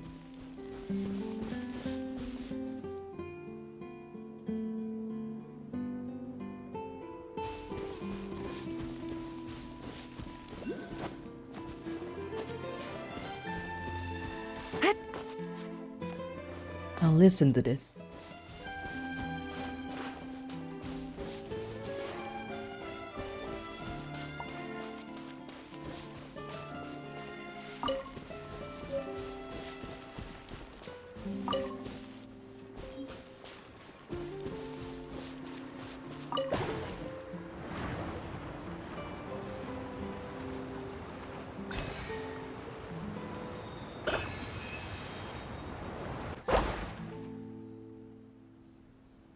That was beautiful.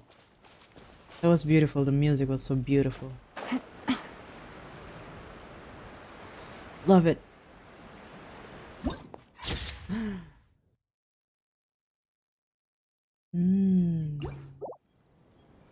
Wow, that's huge.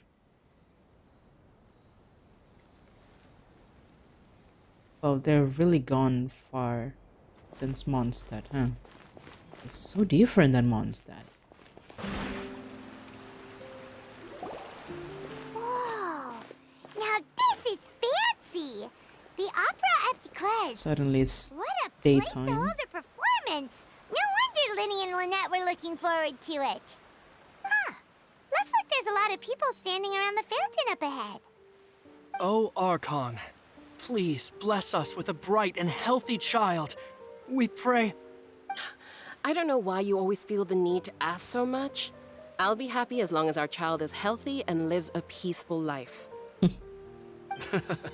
I guess if they're our kid, then there's no doubt they'll turn out smart. Ah, Juliet.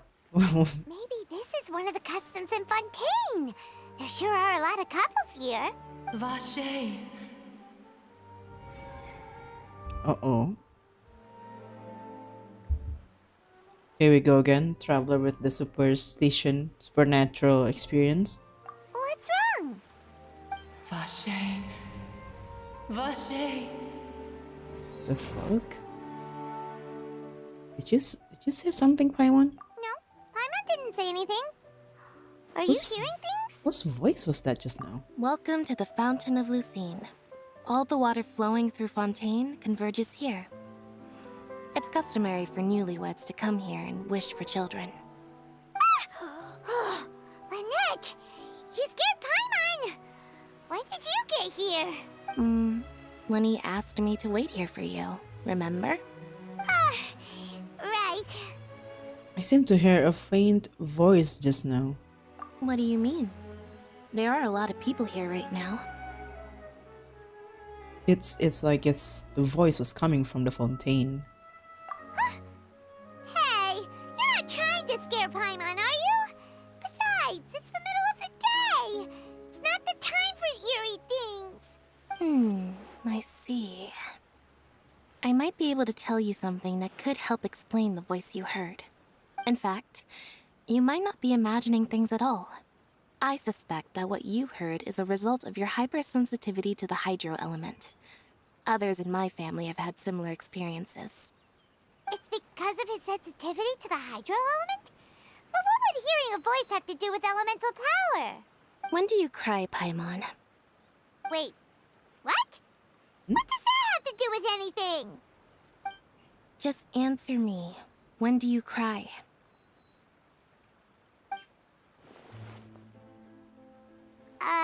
When Paimon's really sad? Yeah? Oh, and when Paimon's super happy. Oh, and also when Paimon's really, really scared.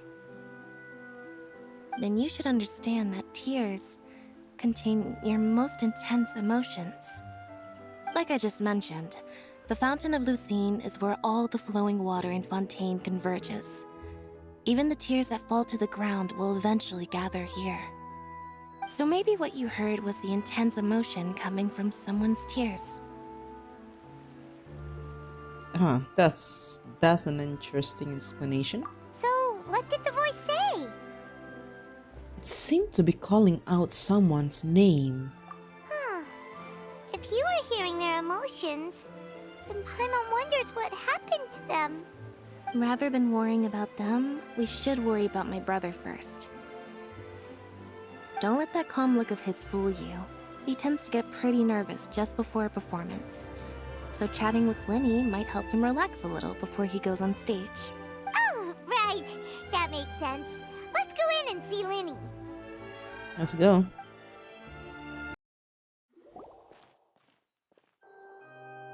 Oh. Ah, Traveler and Paimon. Good to see you. I knew you two would come. For how huge it looks from the outside, I didn't expect this. What is this, lobby? To be so gloomy. Are you kidding? We wouldn't miss it for the world.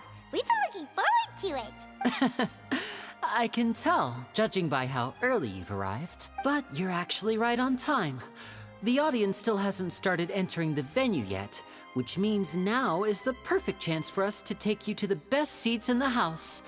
Wait just a moment, I'll fetch the tickets.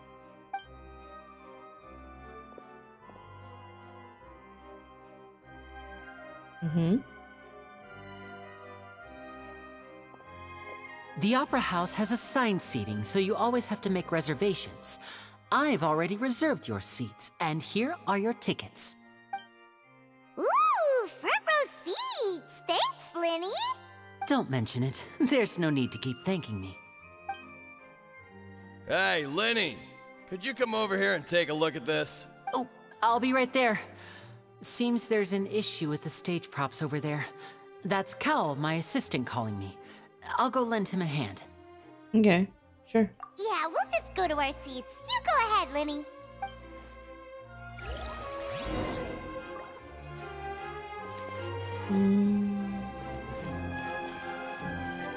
I'm in love with the music in Fontaine. Hello.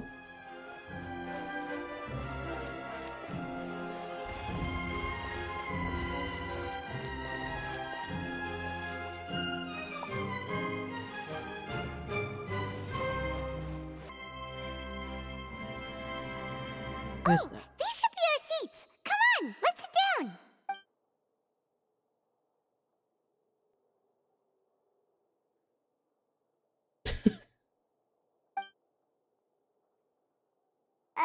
Who is that? Hey, Traveler. Maybe we should strike up a conversation with the person next to us. Since we're sitting together and the rest of the place is practically empty still, it's kinda awkward if we don't say anything. Isn't that usually your job? Paimon. Excuse me, I did not realize you felt awkward. I am terribly sorry. Wait.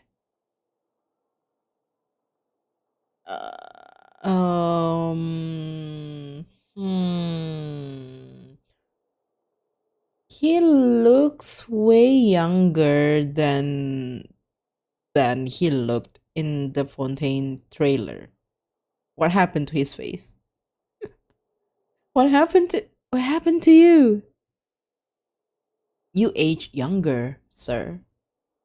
I would be perfectly happy to chat with you if that is what you would like. Oh, so you heard all of that, did ya? Boy, you sure have good ears. Paimon thought she was keeping her voice down. Oh. Wait, that's not it. Paimon's sorry. Paimon's the one who was being rude, talking under her breath like that. So let's talk. But what should we talk about? Oh no, this is getting even more awkward. Oh, Paimon's got it. You're also here early and sitting in the front. Are you a friend of Linny's too? A friend, you say? Well, if Mr. Linney would like to be my friend, I would be more than happy to reciprocate. Oh no, his face looks a bit... Yeah. Oh, so you're not friends with Linny then? Oh, this is getting more awkward by the second. Paimon nearly forgot to make her introduction. Nice to meet you. Paimon is Paimon, and this is the Traveler. We just arrived in Fontaine. It is an honor to meet you two. I have heard of your deeds across Tevat, and as required by proper etiquette, I will also introduce myself. I am... Oh, Monsieur Nervillet. What an honor it is to have you here to see my show. Nervillet. Ah, Mr. Linney. I should say it is in fact an honor for me to see your performance in person. Wait, Nervillet? Could he be... I saw you all chatting just now, but it seems you still don't know who Monsieur Nervillet is. Allow me to introduce you to Fontaine's Chief Justice. That seat is always reserved for him. It wouldn't be too much to say that he's the symbol of justice and honesty here in Fontaine. Whoa! Sorry for being so rude just now. Paimon had no idea you were such an important person. No offense taken. Being Chief Justice is merely what I do for work. Nearly every person has their usual reserved seat, so I'm not so special, really. And by the way, I should probably let you know, even though I would prefer not to, there's someone sitting up there in the VIP seats that has been striking a pose for quite a while now. Oh, she has been here the entire time. I didn't see you up there. You're really way up there. I see. Hello. I believe she is trying to give you a most elegant and impressive first impression. Not that is our first meeting with her. She gave quite a first impression already, alright. So I think you should take notice of her sooner rather than later. Otherwise she may become flustered. Oh.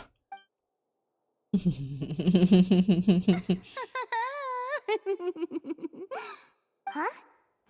Oh, it's Furina, the Hydro Archon. Huh. She sure has a smug and satisfied look on her face. Guess she has no idea that you saw right through her act. Very good. That is for the best. No need to pay her any more attention. We may now enjoy the show. That's so funny. Huh? So is this what things are like between the Chief Justice and the Hydro Archon? All right, please wait just a moment longer.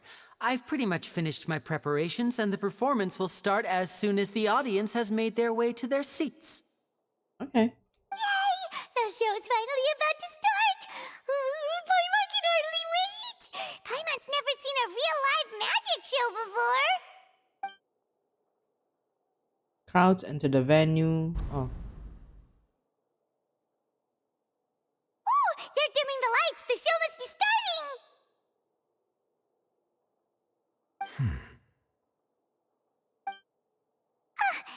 Sorry. Paimon will try to stay quiet. Welcome, one and all, to the Opera Epiclese. I am the star of today's show, Linny. And over here is my sister, Lynette, who will be working as my wonderful assistant. Please, let's give her a warm welcome. Hello, everyone. I know she may seem to be a little sleepy right now, but that's just a sign that she's nervous. Whatever. Now, some of you may be thinking, two vision holders who can freely manipulate elemental powers performing magic is not true magic at all. So, I would like to take a moment to assure you that elemental powers will have nothing to do with what you will witness on the stage today.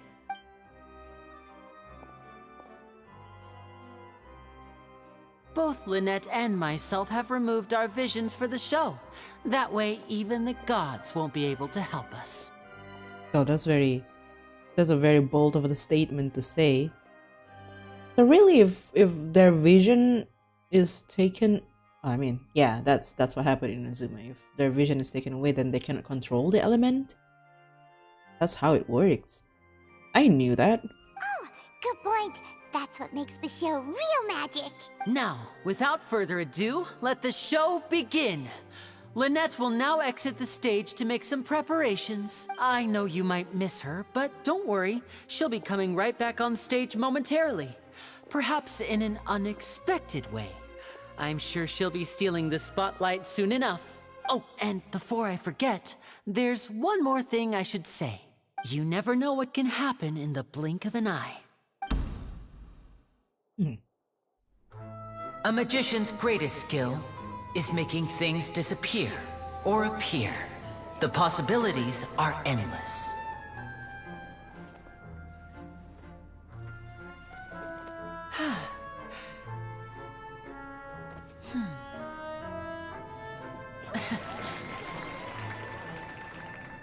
Huh?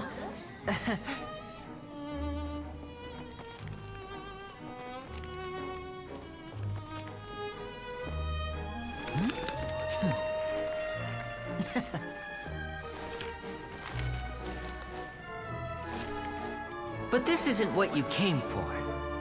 These little tricks, you've seen them all before. So it's time for something truly extraordinary, don't you think? This one's a little tricky.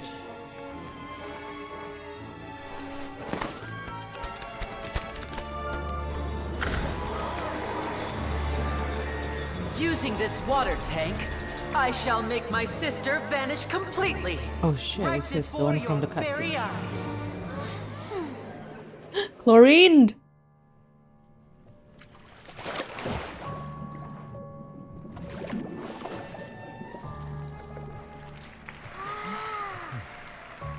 It's actually quite simple. She'll just turn into air bubbles and float right out of the top.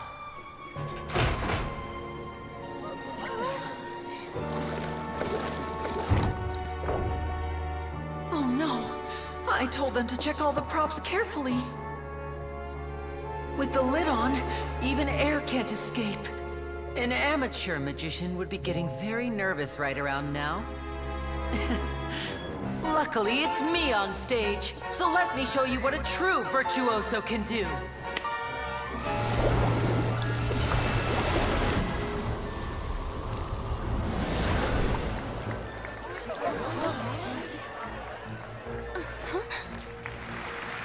Lynette, are you still there? Don't go too far. We don't want to use up all our magic. Hi, I'm back. Uh-huh.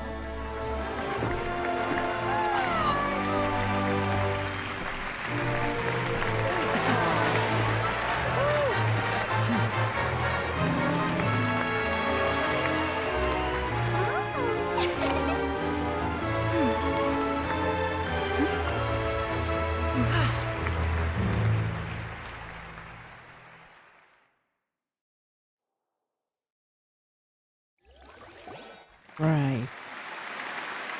Whoa! What in the world just happened? How did he do that? Paimon didn't see him do anything! Wasn't Lynette inside the water tank? How did she disappear and then reappear out of nowhere? No wonder he's a famous magician. If we could see easily through his tricks, and that would mean that his skills are still lacking. To appreciate magic, you should focus on the show happening on stage, rather than getting caught up in trying to see that which has been intentionally hidden. Guess you're right. Paimon couldn't believe her eyes when Lynette reappeared. Amazing! Thank you everyone. I'm glad you enjoyed that performance. But our magical journey has only just begun. I've prepared even more astonishing surprises for everyone here. The magic of transformation and disappearance can go far beyond what you've just seen. I'm sure many of you are thinking that escaping the water tank was impressive enough. But Lynette is still my assistant after all. In which case, I have ample time to make all necessary preparations. So, for my next trick, I will require the participation of one lucky audience member. It's gonna be us, isn't it?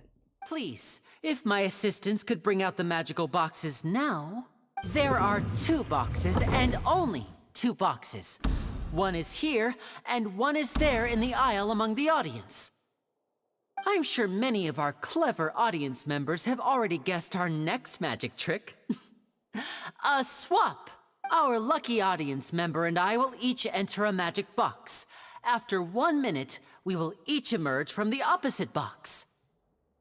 Now please, everyone pay very close attention to the box you see here. Don't give me any chance to make a move. Wow! How's he gonna do this? Hey, do you think this is all magic tricks, or does Lenny have actual superpowers? Let's watch and see. The lucky audience member will be generated by this random number selector. It selects numbers entirely at random. Even I don't know who will be chosen to participate. Oh, really? Now then, let's begin. It's gonna be us, isn't it? Let me see. No. Oh, row 7, seat 3. Congratulations! You now have the chance to experience magic firsthand for an entire minute. Please, come forward. My assistant will take you beside the magic box. I'm sorry, it might be a little cramped inside, but no need to feel nervous. We've carefully arranged everything for you to be as comfortable as possible. You don't need to do anything, but no matter what strange things may happen, don't come out of the box. If the magic is interrupted, who knows where you might end up? You might even find yourself in the Fortress of Meripede. Oh, okay. That's isn't that the jail? All right. Before No I pressure. enter the magic box, there is one more thing I need to ask the audience to do. Could you all give me a countdown? Like this. 60, 59, 58. Just keep counting down. You can go a little faster or slower if you like. I won't be able to see anything in the pitch black box, so I'll be relying on your voices to know when time is up. Oh, and no tricks now. If you quickly count from 60 in just 30 seconds, then I'll be in a tough spot. Ooh! Paimon kinda wants to count faster after hearing him say that! With the whole crowd counting together, you couldn't even if you wanted to. No, that won't do. I can see it in your eyes. You still can't be trusted. Let's practice together. Come on, repeat after me. 60, 59, 58. 60, 59, 58! That's right, perfect. Keep it going. All right, I'll see you all on the other side once you've finished counting. 54, 53, 52? Huh? Why aren't you counting, Nervalette? I am counting in my head. I think things are exciting enough in here as it is. Merely a consequence of my identity and personality. Do not worry about me. Just enjoy the show. Oh, alright. You look so serious that Paimon thought you might be feeling uncomfortable or something. 40, 39, 38! Mr. Linney, are you all right in there? Is everything ready? Yes, I'm fine. I'm just double-checking the direction of the magic. It would be a disaster if we get sent to the wrong places. For example, midair right above the audience. Even though he's saying that, Lenny doesn't seem nervous at all. It's all part of the show. What was that noise? Did Did it come from the stage? Not sure. Anyway, it doesn't seem like anyone's worried about it. 25! 24! 23! What's wrong, Mr. Linney? I can still hear you moving in there. I seem to have accidentally knocked over a decoration. I'm trying to fix it, but it's pitch black in here. I can't tell left from right. Never mind the decorations. There's no time for that. The show is what's important. No, that's unacceptable. I want my show to be perfect. Don't worry, we still have 20 seconds. Hear them counting? 19! 18! 17! It seems things aren't quite going as planned. I apologize, everyone. It feels like you're all starting to count faster, but that's alright. I know it can be tiring to do such a long countdown. 10 seconds and change is still plenty of time. 10! Almost there now. Whew. Swapping two people is harder work than you might think. Even a master magician like me can't guarantee I'll get it right the first time. Hey, wait! Is this the back one? I can't tell. They both look the same inside. Huh? Nope, that's not it. I'll try again. 7! Hey, slow down! Honestly! 5! 4! 3! Whoops! That doesn't count! 0!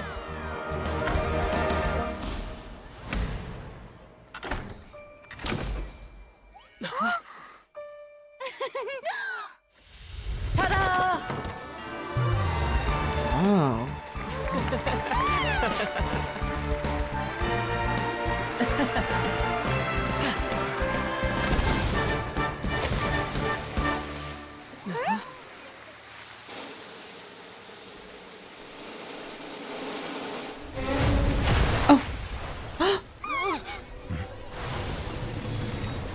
Oh shit.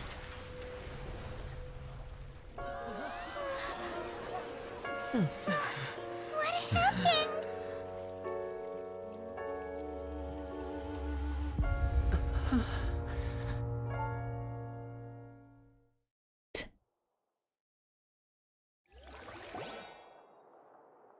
Huh? Is this part of the show? Mr. Linney, you're going to use magic to fix the stage now, right? Shit, what happened? Oh no.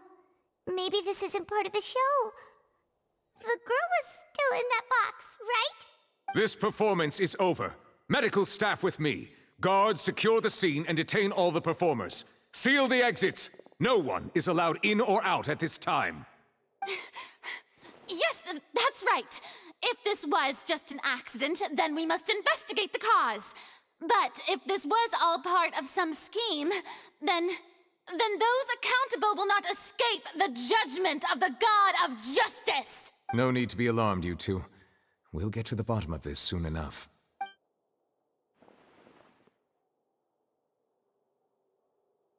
Sheesh. Unfortunately, the person who is in the magic box has been pronounced dead. His name was Cowell, one of the assistants in Linney's magic troupe.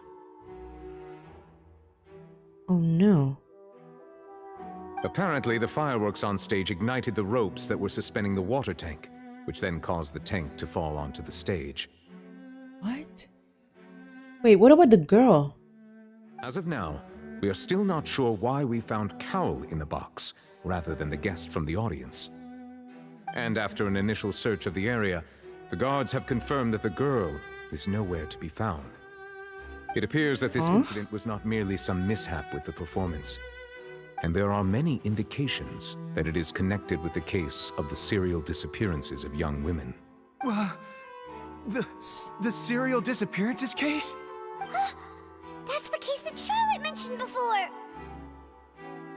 Pull it off like this in front of the audience, including the Archons and the Chief Justice?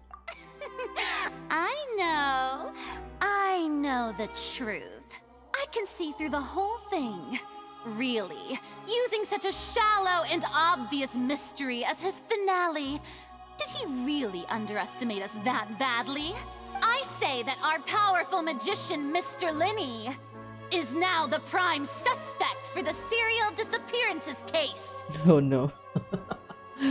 Oh no. She has no clue, doesn't she? Huh? why me? This whole thing was an accident.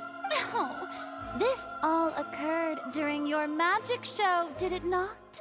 The missing girl disappeared after being chosen, did she not? The deceased is one of your assistants, is he not? Now that I think about it, that whole speech about magicians making things disappear was nothing more than a provocation, a bald-faced challenge. That can't be right. How can Lenny do this? He was in the box on the stage the entire time. We could even hear his voice. Besides, before the show, he told us that he would like to catch the criminal behind the disappearances. He couldn't possibly mean catching himself. Well, he is a suspect at the most. Save discussion for a later time, please. Lady Furina, may I assume that your comments just now constitute an accusation against Mr. Linney and his associates, and that you are pressing charges? Huh? I just think that he... Well, I think it might be a little early to talk about formally pressing charges. Huh. But what Lady Furina said just now makes perfect sense. Looks like she's gonna personally deliver justice. A kidnapping and murder carried out under the cover of a magic show. Lady Furina said it all. Come on, they cannot be so stupid. It's obviously not him. I mean, of course, my dear people. But what excites me even more than the obvious truth before our eyes is the opponent I'll be facing. That's right. I mean you, traveler. You'll support Lenny, won't you? After all, he was the one who helped you the first time we met. What's up with her and her obsession with fighting the traveler? What is up with that? I trust Lenny. Then there's no problem at all. You know, the traveler and I already had a duel the first time we met. No, we didn't. But with Lenny's help, our little duel ended in a draw. But draws really are the most boring possible outcome. So, no more draws. Between the two of us, there must be a clear winner and loser. And what better place to hold such a riveting showdown and decide the true victor than here, on the grandest of stages, the Opera Epiclese. Huh. It wasn't a draw. She obviously lost last time. Yeah. I understand. Charges have now been pressed, and as such, a trial is in order. Well, traveler, seems Lady Furina has set you in her sights. But putting her dramatic rhetoric aside for a moment, I would like to ask you, are you willing to act as Mr. Linney's attorney and defend him in this case? Attorney? I mean, I trust that it's not him behind the kidnapping of the girls, but attorney, we have another option. So yes, I am. Very well. The trial will be held a day from now in the Opera House. Both sides may investigate the scene to build their cases and search for the truth. Linney and his troupe are all potential suspects and shall remain within the Opera House. The audience may begin to leave in an orderly fashion once they have been cleared by the guards. A day isn't that long. Let's see what kind of case this big shot outlander can build in such a short amount of time. I'm really quite looking forward to hearing it. She's insane. She's insane for sure. Lenny! Sorry about everything that happened just now. Were you frightened? Of course! Who wouldn't be scared after witnessing an accident like that? Yeah, I'm a little shaken up myself. How could this happen? And poor Cal. I know you already claimed that you would defend me, but now it's just us talking. Tell me, do you think I could possibly be the murderer? No. Good to hear. Thank you so much for trusting me. I'm sure everyone sees me as the biggest suspect at this point. But if you ask me, the whole thing is mysteries layered upon mysteries, such that all that's left is confusion. I don't know whether what happened there on the stage was purely an accident or not, and I don't know why poor Cal was in the box. As for how that girl chosen from the audience could suddenly disappear, I'm afraid I don't have any answers either. If someone tampered with my performance, then we need to figure out what they did. Even a skilled and knowledgeable magician like myself couldn't pull all that off in just 1 minute.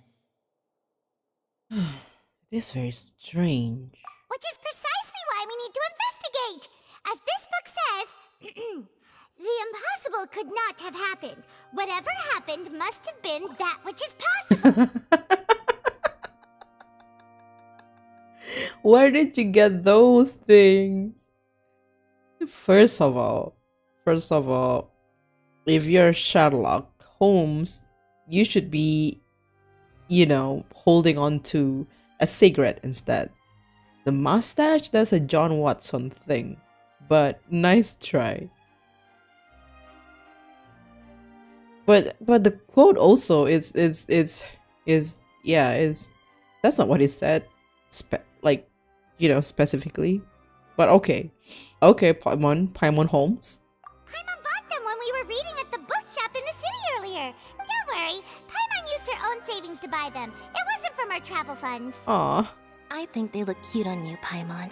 You have good taste, Lynette. That's the right attitude. Feeling depressed isn't going to help me now. I need to get back to my normal self. But with the guards watching our every move, it's going to be especially difficult for Lynette and I to prove our own innocence. Good thing you agreed to be our attorneys. Thanks for that. We'll be counting on you. Yes, thank you so much. I won't let you down. Yeah, just leave it to us. Oh, since we're going to start investigating, Paimon has a question first. Where did Lynette go during the performance? Well, I'm afraid that would involve some of our essential trade secrets as magicians. The secrets behind our magic are past saving, Linny. I suppose you're right. The truth behind our tricks is going to be important evidence that will be weighted during the trial. 'Tis truly a pity. As a magician, our magic show is a work of art. We've poured countless hours and spared no effort in perfecting it. But if revealing our secrets will help you uncover the truth behind what happened, then it will be well worth it. We should go somewhere else if we're going to discuss our magic tricks. We'll go speak with the guards, and in the meantime, you can go investigate the stage and the seating areas. Alright, let's go have a look while the investigation teams are still here. Detective Paimon is on the case! Okay, Paimon. Hello, officer. How's the investigation going? We're Lenise and Lynette's attorneys. I see. You must be the traveler that Lady Furina mentioned. Listen, I'll be perfectly honest with you. I'd avoid getting mixed up in this whirlpool of a mess if I were you. Huh? What do you mean? Come with me and you'll see. The deceased is one of Linny's assistants, named Cal. Even though he hadn't joined the troupe long, he was hardworking and everyone generally liked him. The assistants are usually in charge of setting up and inspecting the props, as well as assisting with the show and keeping the crowd engaged. As you probably saw when you were in the audience, the water tank suddenly fell and smashed the box with Cowl inside it. Yeah, but why was he inside? This is the real mystery. We've already searched the scene and were unable to find any traces of the girl. However, if you look carefully, the box was positioned directly under the water tank. The ropes holding the tank were then burned by the pyrotechnics on stage, causing them to snap. Wait, the water tank, the ropes holding the tank were then burned by the pyrotechnics on stage, causing them to snap. All these factors lining up so perfectly makes it hard to see this as a mere accident. If anything, the more logical explanation is that the whole incident was intentionally planned, and Linny is the most likely person to have access to all these areas. Yeah, plus he is a pyro user. But he doesn't have a motive. Are you both good friends of his? I cannot with Paimon's face. Hold on. That's too good. That's too good. I just have to. I have to put it somewhere. Good friends, but we've known each other for a little A day? while. For a day. We've known him for a day. So in just a short time, he was not only able to win your trust, but even convince you to act as his attorneys. I know there's no such thing as magic. The real trick of a magician is holding the audience in the palm of their hand. I've seen a lot of cases, and I can tell you that people are the least reliable kind of evidence. But that's not always true. People can also be the most reliable evidence. Sorry, I tend to be pretty straightforward. Just know that I'm warning you for your own good. Anyway, you may investigate the scene of the crime yourselves if you're curious. Who knows, maybe you'll be able to come up with some new evidence. You can use the case record to confirm your current evidence and clue collection situation and sort case-related information. You can check as yet undiscovered evidence and clues in the case record, then investigate the corresponding area to locate them. Use the perception skill to find evidence and clues that can be investigated within a certain radius around yourself. This will advance your overall progress. Ooh! Whoa, we are doing this! The investigation from the guards indicates that the firework launch at the tail end of the magic performance set the rope dangling in the water tank alight, causing the tank to fall and kill Cowell, who was within it. It seems evident that Lenny is the likeliest user of the prop to commit a crime. However, the reason for the victim being Cowell and the reason for the chosen lady's disappearance remains mystery.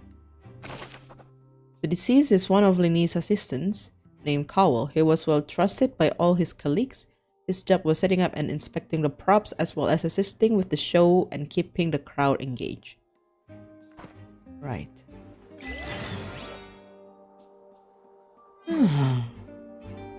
Hey, we gotta be playing detective around here. Oh, that's pretty cool. Examine white lines. This is where the magic box was struck. If Cowell weren't inside the box at that moment, he might have dodged the falling water tank. So this is the rope that broke and caused the water tank to fall. The rope looks pretty durable. How can it be burned through so quickly by fireworks? Either Lani didn't realize this was a safety concern. Yeah, exactly. I mean, with the what kind of fireworks that could, like, the sparks of it could burn through a thick rope in an instant? Why are you suddenly so serious, Traveler? I'm just looking at where the rope snapped. Whoa! Look! This bit is made from different material! Most of it was burned away, but there's still a little bit of it left. It seems to be flammable. So if a rope meant to hold something was made with that kind of material in it, then that means... Somebody intentionally swapped it out. Wait! Paimon should write all this down! Let's take notes! This rope was used to suspend the water tank. It suddenly broke when the fireworks were being launched on stage. The investigation has shown that the location where the rope snapped was made of flammable material. Hello there! What are you investigating? Oh, this location has also been cordoned off because the magic troupe members are currently considered prime suspects. The investigation team is still collecting evidence. The seats were all booked in advance, so we were able to deduce the missing woman's identity by checking the guest list. Could you tell us who she is? Sure, it's not like this is confidential information. We will publish it later anyway when we petition the public to help us find the missing person. Her name is Halsey. She's a painter from Fontaine who's made a bit of a name for herself. Apparently, she wasn't a regular at the Opera House, but she'd been feeling some pressure with her work lately, which made her decide to come see the magic show. The magic troupe members all claim not to know her. We have looked into her social connections. It seems that she has no personal grievances or conflicts of interest with the suspects. Right. Simply put, she wasn't related to the magic troupe at all. which matches the features of the previous serial disappearances. Victims of previous cases also chosen at random? That's how it seems to us, in any case. Apart from the fact that they were all young women of around the same age range, there really weren't any other connections between them. Okay then. Thanks for letting us know all Don't need this. to be so formal. If you do happen to see the missing girl, please be sure to contact us. Okay. It is of utmost importance that we get to the bottom of these disappearances. Information about the missing lady's identity. Halsey is the missing person. She is a famous painter and came to watch magic show in order to take a break from her own creative work. She is known to have been entangled in quarrels with any members of Linny's magic troupe. The broken magic box was left on the scene after the guards completed their investigation. Looking at it now, the water tank must have struck it really hard. The investigation team has some new findings. Turns out there's an issue with the random number selector after all. See, I told you. What if the machine picked some big guy's seat? You think the murderer would have still made his move then? Sorry to interrupt, but we're helping Linny and Lynette with their side of the investigation. What were you saying about the number selector? There's something wrong with it? You're trying to help them? That'll be a tall order. Linny used the machine to pick a random member of the audience during his performance, right? The lucky girl that later disappeared. Well, we thought there might be a serious problem with the machine, so we had it taken away for further inspection. It turns out that the seat number it picked wasn't random at all. The machine picks that same number every time. See, there must be something. There must be some kind of like something, you know, in magic show they say is like random. It cannot be random. I'm sure you already know that you have to make a reservation in advance to get a seat, regardless of whether it's a trial or some performance. In other words, Linny knew who would be sitting where from the very beginning. But also the culprit, whoever that is. That much checks out. Linny reserved our seats for us too. That's true. Bet you see why I was saying it'd be tough to make a case for Linny. Thanks. Sorry to bother you. Even though it's bad for Linny's case, Paimon had better write it down. Random number selector. This device was used during Linny's magic performance to choose a lucky number of the audience. However, the guards have found that it will generate the exact same number no matter what. Clearly, someone has tampered with it. It looks like an ordinary box, but Linny somehow moved instantly from stage to being inside of it. How did he do it? I see that you're investigating the area. Well, it just so happens that I'm interested too. If you find any new and interesting leads, be sure to share them with me, alright? Who are you again? We don't have too many thoughts yet. Then why don't I tell you my hypothesis first? The way I see it. And I'll start it with that loud thud. Oh yeah, you're right. The thud? Oh, you mean the sound that happened during the countdown? Yes, exactly. It wasn't terribly loud, but I suspect that most people heard it. Yeah, we heard it too. It's just that everyone was awaiting the results of Linny's trick with bated breath, so no one paid it much mind. But now that the incident has happened, the thud has become an important clue. That makes sense. So, what do you make of it? I'm of the opinion that it may have been the sound of Linny's accomplice. Lynette, perhaps. Jumping atop the water tank, or something like that. And when the pyrotechnics went off, she cut the rope, sending the water tank crashing down. But wasn't the noise we heard too loud for that? Perhaps the balance wasn't right, leading to a particularly rough landing. Then wouldn't the water tank have started to swing a bit in that case? Oh, that's true. I suppose I must reconsider. That does remind Paimon, though. What was with that sound? Strange sound during the magic show. During the switching performance, there was an audible thump that many audience members heard. Lenny's still talking to the guards. It seems he'll have a lot of explaining to do. I think someone will be assigned to monitor us later, but that's alright. What if it's really like we are being double... What's the word? Double tricked. That is actually Lenny's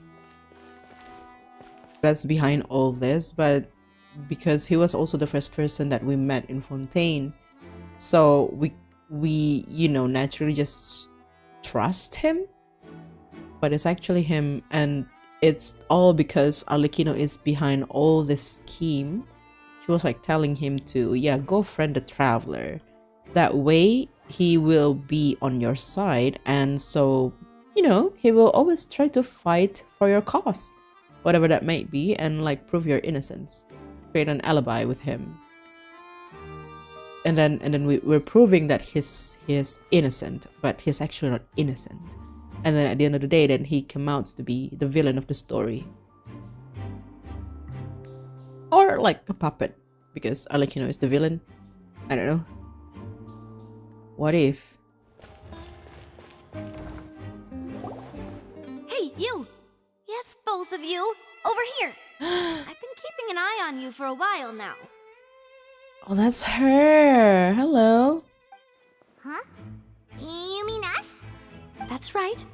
If I'm not mistaken, you're also among those who wish to cut down the thorns and pursue the truth. No? And by the looks of it, you're not from Fontaine. Well, you're right on the more about that one, but who are you? There she is. Have you never heard of the Spina di Rosula? Spina di Rosula? From mediating disputes and providing protection to solving conundrums, you name it, Spina di Rosula does it. And I, Navia, have the honor of being its renowned president. Though those who play by our rules call me boss. Ah, so elegant. So elegant. I love it. I love her. Okay. Oh, okay. Okay, boss. I'm Silver, her attendant. Pleased to meet you. And I'm Melus. Demoiselle's various daily needs and affairs are under my purview. Huh? Boss? Demoiselle? What gives with the names? Well, I am the second generation president. Melus and the others are still used to my previous title. My apologies, Demoiselle. Should you prefer, boss, I will endeavor to use that instead. No, no need. You don't have to call me boss. Just Navia is fine. Navia. Okay, if you say so. Not that we're members of Spina di Rosula anyway. All merely trifling details. Never mind. Now, back to the situation at hand. So you wanna investigate as well? That's right. I've always kept an eye on the serial disappearance cases. My interest stems from a matter back from my father's time.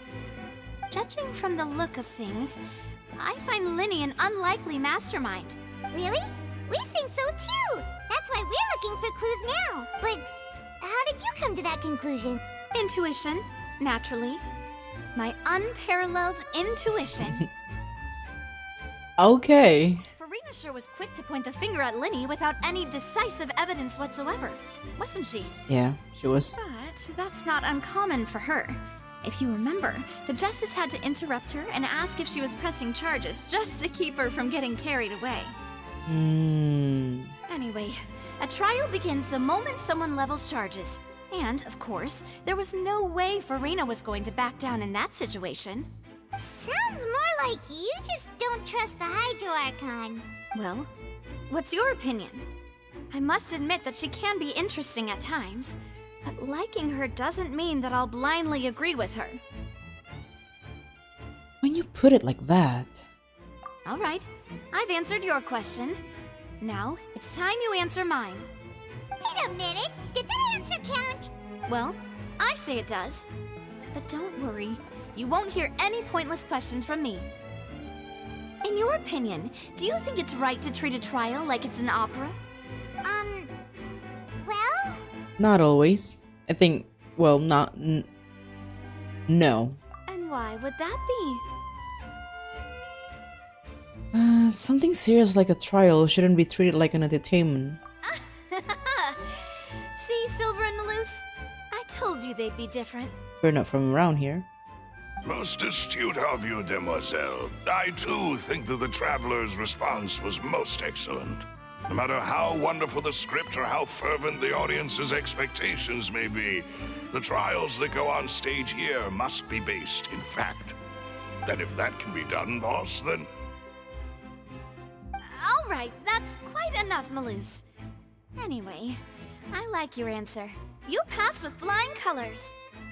Oh, she got all the boat or ship wheels on her design. Right. Not only she's a... What is she? A private detective? She got something to do with the aquabus or something? Now, I need to make some preparations, following which our joint investigation shall commence. You two shall be my assistants. Okay, boss. Since when did we become assistants? Oh, well, I can be the assistant, sure. Or your companion, if you like. I'm really not that fussy. That's more like it. Seems you've already agreed then. Far be it from me to brag, but I believe that Demoiselle's intuition will be instrumental in uncovering the truth.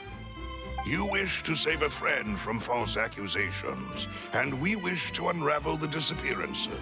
In this sense, our goals are aligned. You have a point. You're quite the talker, aren't you, mister? And what about you over there? What do you think? You seem like you've got something on your mind. I have nothing to add. Oh, alrighty then. Dido. We'll be making some preparations first. Just be sure to let us know if they start revealing Linny's tricks. Thanks! Right. You're a guards member. Sorry, but no one can freely enter or exit the Opera House at the moment. If you wish to leave, you must register your identity with us first. No, we're not leaving. We're representing Linny and Lynette as attorneys, so we're investigating the case. Were you always guarding this entrance? Yes, after the Chief Justice gave the order, everyone coming in or out must undergo a strict inspection. So, the missing girl couldn't have left from here. At least, not from that point on. What about during the show? I doubt there was much opportunity then, either. How can you be so sure, Well, because I was in charge of security near the entrance at that time. I couldn't see Linny's performance from here, which was quite a shame. Just my luck. But still, I did not abandon my post. And I stayed put no matter how loud the applause was. If someone had so much as even approached the door, I would have noticed it, let alone if they had tried to leave. We Melazines are good at that sort of thing, you know. So, it's safe to say the girl couldn't have left through here. That's interesting. Alright, thank you for your help. This'll be useful info. Entrances and exits to the opera house. No one left the opera house during the magic show, and after the incident happened, only those who had their identities cleared by the guards could leave. Unless the guards is part of this. We've checked everything of note here at the performance venue. Paimon wonders how Linny's discussion with the guards is going. Let's go see, shall we? Ooh, things are getting interesting, huh? We're about to see how magic is made. Understood. Then I will be going with you. Just so you're aware, I will be monitoring your actions and making notes as necessary. Very good. Thanks for being so agreeable. I'd pull a rose out of my hat as a gift for you if I could. You may spare the pleasantries. I'm just doing my job. You've arrived. Who's this? Me? This is Taylor Swift. I'm Spina di Rosula's guardian angel. If you've got a problem, I've got the firepower. Oh, her design is really pretty. Sorry, I got a little carried away there.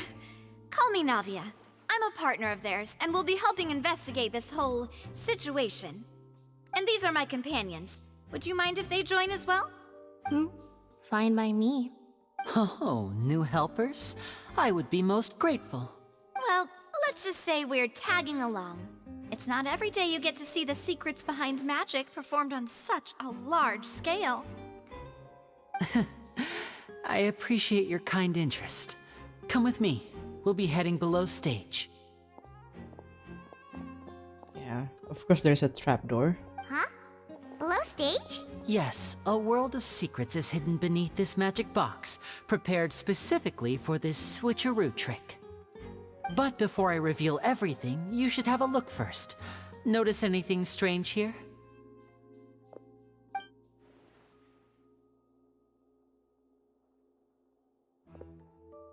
I'm not trying to be dramatic. Remembering the details of a trick will help you understand the methods used to perform it more easily. Huh. Weren't there balloons and other decorations here? Where did all that go? Ah, good eye. That said, you're still far from discovering the answer. The back of the door isn't the same. The back? You mean the inside of the door? What's different about it? Paimon didn't notice anything. Very good indeed. I thought you might not be able to catch that, given that you were sitting in the first row. I didn't see that. The back of this door was patterned. Those patterns are now gone, replaced by a smooth wooden board. So, if you put 2 and 2 together, what do you get? There's another box inside this one. Exactly. All right, let's go. I'll tell you how it works as we head down. Oh, so there was a passageway under the magic box! Yeah. And this linked the 2 boxes together. I knew you'd figure out most of it as soon as you saw this place. The 2 magic boxes are positioned right above the 2 entrances of the tunnel. See this flatbed trolley? The box with the lucky audience member in it would be shuttled over to the other side using the trolley. This trolley can raise and lower and even rotate, ensuring that the box will face in the right direction. I see. So that's the purpose of the box inside another box. Precisely. The inner box would descend after the audience member was put inside and be moved along the trolley, all while the outer box would remain on stage as if nothing had ever changed. So that's how you did it! Once the box was lowered, the trolley would store some energy through this device here, with which it would complete the rest of the steps. The audience member would only be able to feel some slight movements in the dark, and by the time she walked out, she would already be back on stage. Right! You were talking that whole time, and you even came out for a moment near the end! Ah, yes. A phonograph operated by Lynette was used to achieve that effect. My assistant and I had already scripted our conversation beforehand. When the countdown began, I had already gone to the opposite box via a tunnel using that ladder. Wait. And what about Lynette? Where was she? I was in the mezzanine space in the back of the box. Oh, interesting! That's how we were able to coordinate Linny's lines with the assistant. And, by the way, I was the one who walked out of the box at the end. Sure. Guess you're twins. I mean, we are twins. All it takes is a change of clothes and no one can tell who's who. And that's my favorite part of this trick. Only Lynette and I can perform it. So that's how it all worked! Wow, every detail you revealed was more amazing than the last! I can tell a lot of thought was put into it. Lynette would briefly walk out of the box and then go back in, jumping into the tunnel and escaping before the box on the trolley could finish ascending. And then I walk out of the other box in the audience area, and the trick would be complete. The operative word here being would. But as you saw, Cal was in the box, not our audience member. She, on the other hand, mysteriously vanished. We really don't know how that happened. If not for that interlude, this would have been an astonishing trick. I probably never would have figured out how you pulled it off. And yet, to think that someone was able to use this magic trick to commit a crime. Could we have a look around? I think we can come up with some more leads. This is the scene of the crime, so Lyney and Lynette are not permitted to stay here. I'll escort them back up. Yes, of course. No need to be so strict now. I won't disappear into thin air, you know. Thanks, everyone. We're counting on you. Disappearing into thin air. That's funny because you were just doing the trick just now. Lyney gave a detailed account of how the trick was supposed to work by using a box inside a box. The idea was for the box containing the audience member to be transported across via a tunnel underneath. And Lyney herself would also use this tunnel to get to the other side. Meanwhile, having changed her outfit, Lynette and her assistant would take charge of the onstage interaction. The magic box on stage has an additional layer to its reel in which Lynette, in Lyney's clothes, remain hidden. She would appear at the end of the magic trick and lead people to believe that Lyney had been able to instantly move to the box on the other side. The magic box at the center of the audience stands has 2 layers, and beneath it is an entrance to an underground tunnel. This was how the lucky audience member was meant to have been transported without the audience noticing. This should be the control device for the trolley. Seems to be able to operate automatically. A letter is required in order to return the magic box. Huh. What's this? Looks like a hook tied to the end of a rope. Huh? Odds and ends here. Is not part of the magic trick? Perhaps it was a prop for a different trick. But why would it have been left here? Whatever it is, let's make a note of it first. Dropped hook rope. Rope that has fallen to the ground. A metal hook has been tied to one end of the rope. Its use is unclear. What about these vases? The floor is wet. Please be careful not to slip. Speaking of which, why would there be water here? Maybe it was for a trick? Oh, Paimon knows! It's one of those tricks where you pour water into a jug and then flip the jug over only for the water to disappear. And here's a broken vase. Huh. Did the trolley knock it down while moving? That can't be. The trolley moves along tracks from start to finish. It couldn't have hit the vase at this distance. Let's note this down too and think about it later. There are many pieces of broken flower vase on one side of the tunnel. All the water within has been spilled. Judging from the distance, it seems unlikely that it was knocked over by the trolley meant to transport the magic box. Oh, these are the clothes that the lady chosen from the audience was wearing, right? Her clothes are here, but she's nowhere to be found. Lyney doesn't mention about the guests having a wardrobe change. Right. And do you really need to do that if you're kidnapping them? What happened to Paimon's eyes? Wait, what happened to her? Is she... Wait. Is she... Too much brain power use. What happened to her? Ugh, this is so confusing. Paimon doesn't want to be a detective anymore. The clothes belonging to Halsey, the lady who went missing, were found in the tunnel. The reason for this remains unknown. High precision is required to complete this magic show, and tracks are perfect for making the trolley stay on its designated course. Box storage.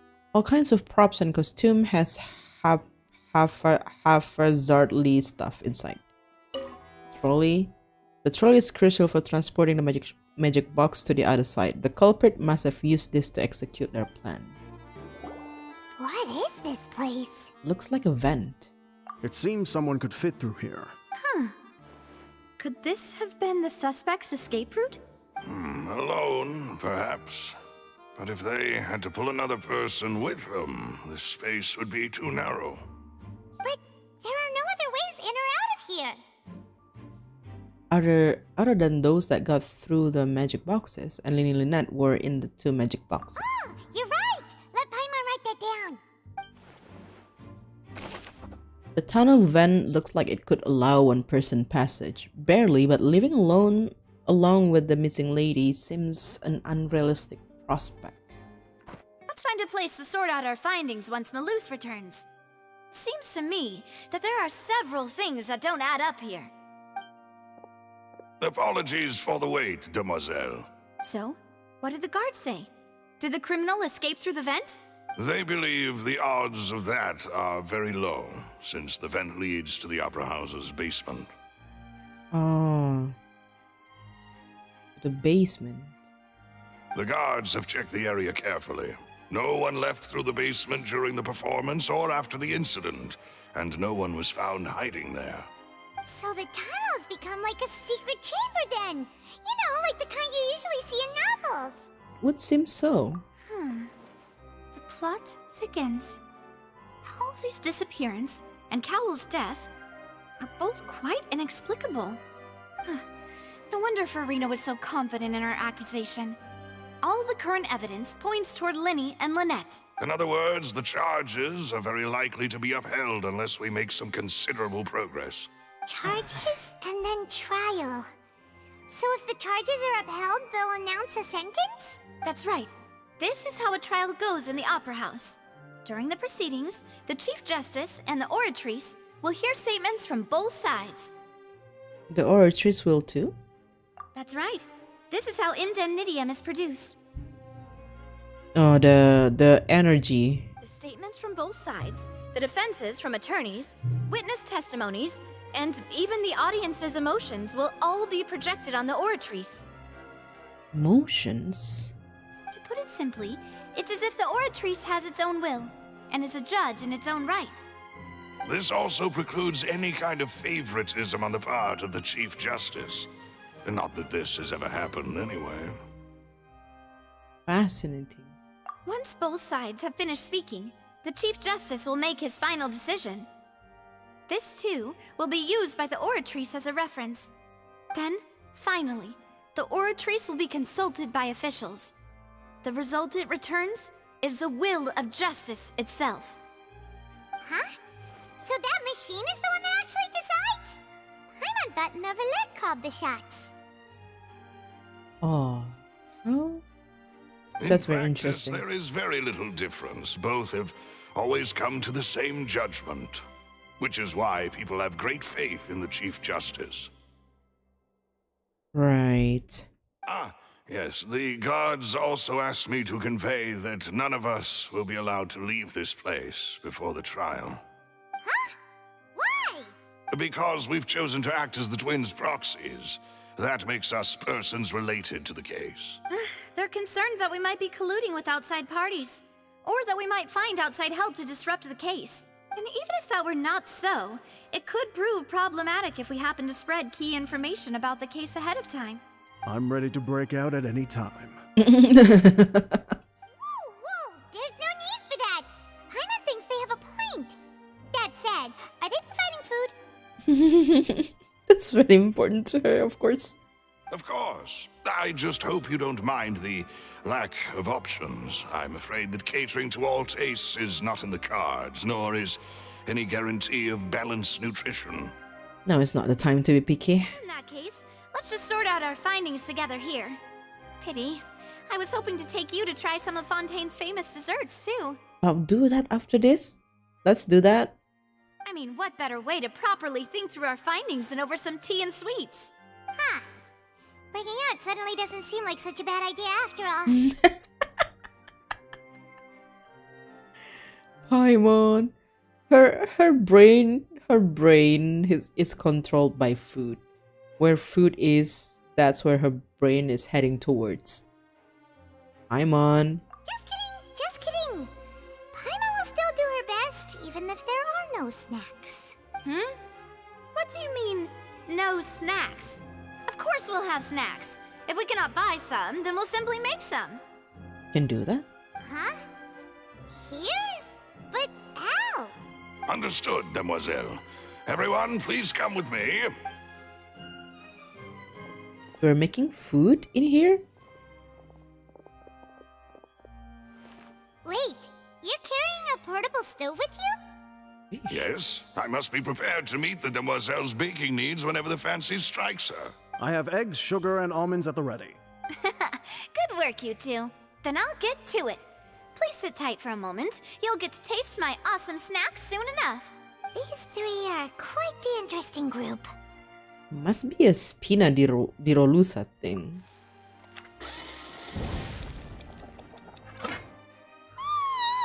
And Sheesh. thought it smelled good while it was still in the oven. Oh, it's even better now. Paimon can't stop drooling. We can literally just live here. Right? From the way you had these two guys carrying all that stuff around, Paimon thought you'd have them do more during the baking process. But you ended up doing the entire thing by yourself. Beating the egg whites, grinding almonds, everything. We love a woman who can bake. I was applauding. He was applauding.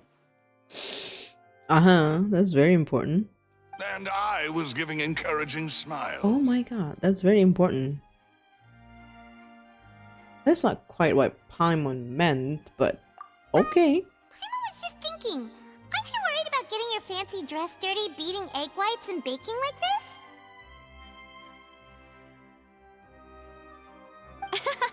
Well, I don't think it's carved in stone anywhere that fancy ladies can only read books, sip tea, ride horses, and play the piano. I just really enjoy making snacks. You go, girl. Don't underestimate beating egg weights, by the way. It's a real arm workout. You also need to beat them to just the right consistency, or your macarons will crack. Anyway, give these a try, fresh out of the oven. There's 3 for each of us. Only 3? Aw. Well, eating too many sweet treats might send all that sugar to your head. You wouldn't be able to think clearly about the case on a sugar rush, would you? Tea is ready to be served as well. This is Demoiselle's favorite, strong black tea with a floral fragrance that clears the mind and lifts the spirit. Why don't you take a break as well? No need for concern. I'm merely doing as I should.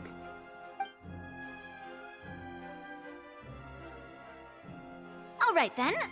Down to business. As Paimon mentioned previously, the tunnel seems to be something of a secret chamber. However, we can assume that Linny and Lynette were not alone within it. Some criminal also occupied its sealed confines. The magician twins could have committed the crimes, of course, but they lack any logical motive. Exactly! Why would they do such a thing right when everyone was watching? So apart from the twins, we're left with 2 other people, the missing girl and the deceased. The flower vase and the thud we heard during the performance could indicate some altercation between Halsey and the criminal in the tunnel, resulting in the shattering of the vase, the discarding of her clothes, and her abduction. Perhaps the criminal thought that since she was chosen from the crowd, she would be too easy to identify if she was still wearing the same clothes. Paimon thinks that makes sense, but the real trouble is... Yeah, there's no evidence that this third person even exists. True. None of the clues we found thus far support the existence of this third person. But the only people left to consider are both technically victims, whether it's the missing girl, Halsey, or poor Cowell. Huh. Could Halsey have secretly made modifications to the magic props in order to murder Cowell before making her escape? But she had no way of knowing how the magic trick worked. She rarely goes to a magic show, right? What if it's... But that would be so stupid. But what if it's Cowell himself trying to kidnap Halsey, but the rope... No, but the rope being burned was part of the entire kidnapping scheme. Nah. That's right. And even if she had tampered with the setup, she would need to understand the entire trick to pull it off. Nor does she have any motive. The guard said that she has never had any dealings with the magic troop's members. Were we not thorough enough in our search? From the sound of things, this is turning into an impossible case. Your macarons are amazing though, Navia. They smell great! They're nice and crisp and super sweet! They are my specialty after all. And I see you've already had 5 of them. What? 5? Oh, that can't be right. Paimon only counted 3, honest! Please don't worry about it. At my age, a few less sweets might actually be a good thing. No. Being greedy is one thing, but Paimon knows how to count. Huh. Besides, Paimon knows that if she ate too many, then others wouldn't have enough. Oh, that's strange. That's if you ate them, you ate them. Wait, even you don't believe Paimon? How could you? I had no other dialogue options. If Paimon ate those 2 extra macarons, then may they turn into stone in her stomach! All right, we get it. Well, I suppose one of us might have gotten too engrossed in our chat and eaten them by mistake. No big deal. Malus, set up the stove again if you would. Huh? What are you doing? Making sure everyone gets 3 macarons, of course. There's really no need to do that. Exactly. We don't want to trouble you. As you wish, demoiselle. And I have the egg, sugar, and almonds. Well, this really is your hobby, huh?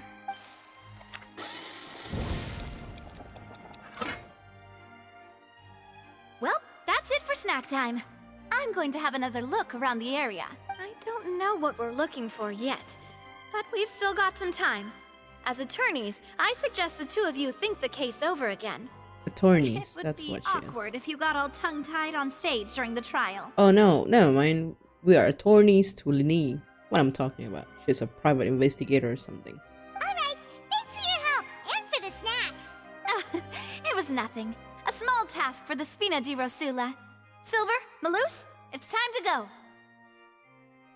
Wow, her hair, her dress, her design is so pretty. I'll be back if I find anything new.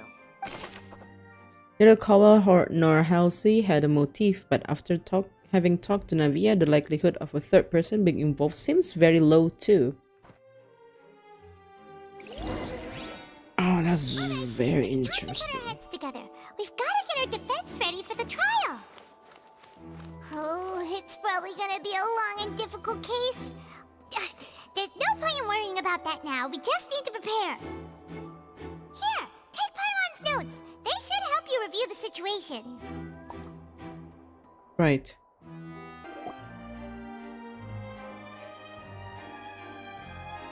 What do we do? The whole situation is so confusing. I do have some thoughts, but let's take things step by step. Plan.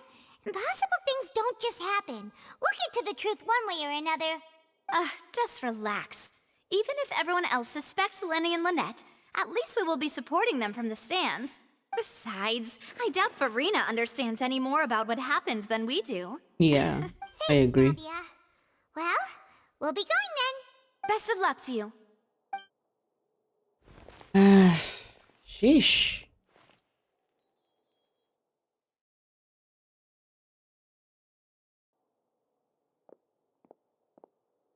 Ah, finally, you're back. Well, how did your investigation go? Not so well. To be honest, you might be disappointed. There's nothing much to go on, actually. No. We're already very grateful that you were willing to help. Well now, don't you all look disappointed?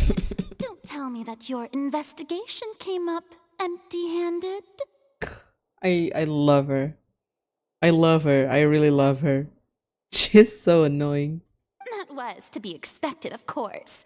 The guilty can never produce proof of their innocence. But don't let that stop you. I shall be terribly disappointed should you, my most anticipated foe, concede so easily. Oh, we're not. Just you wait. Since both parties are present, I declare that the trial regarding the magic show incident is now in session. Firstly, in order for the audience to understand the causes and results of the incident, could we please have Mr. Linney explain the trick?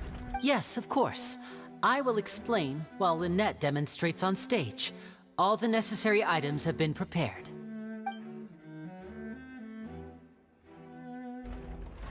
Thank you, Mr. Linney. In that case, I take your statement to be that you ran to and remained hidden within the magic box in the audience stands once the trick began, and thus could not have committed the crime. Is this correct? Yes, that's correct, Your Honor. In that case, I call upon the prosecution. Lady Furina, do you wish to refute his statement in any way? Okay, let's hear what you gotta say. Why, of course I do. Allow me to take the first shot and break this case wide open. Mr. Linney is clearly lying. There is no way you could have been in the box the whole time if you were to abduct Halsey and murder Cowell. In fact, I'd say you were hardly in that tunnel at all. That is simply your hypothesis based on the presumption that I'm guilty. Oh, is that so? And if I may ask, what did you hear while you were inside your box? That's some cool cut. The roaring countdown of the crowd, of course. That's how I kept track of the time and built anticipation for the finale. And you didn't hear anything else at all? Nothing that might leave an impression of any kind? No, nothing. She's it's so cool. Wow, relax with the editing. It's so cool. I see.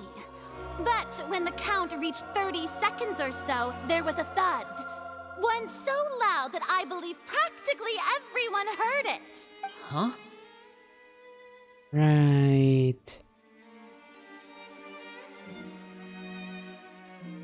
Hey, hang on. Something's not right here. Uh-oh. Oh no. How could he not know about the sound? Yeah, I'm sure he could have heard a noise that loud from inside the box. I was right by the box, and I definitely heard the thud. Look at those scales. Could those mean... That probably represent the orchestra's stance on the trial.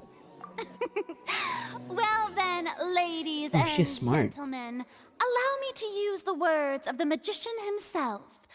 You never know what can happen in the blink of an eye.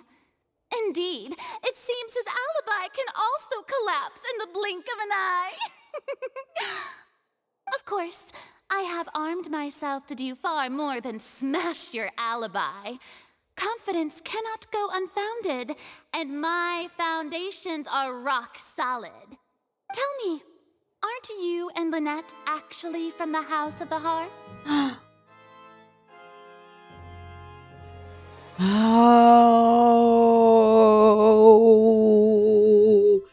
Oh, how did you know that? I mean, of course. Oh, how did you know that?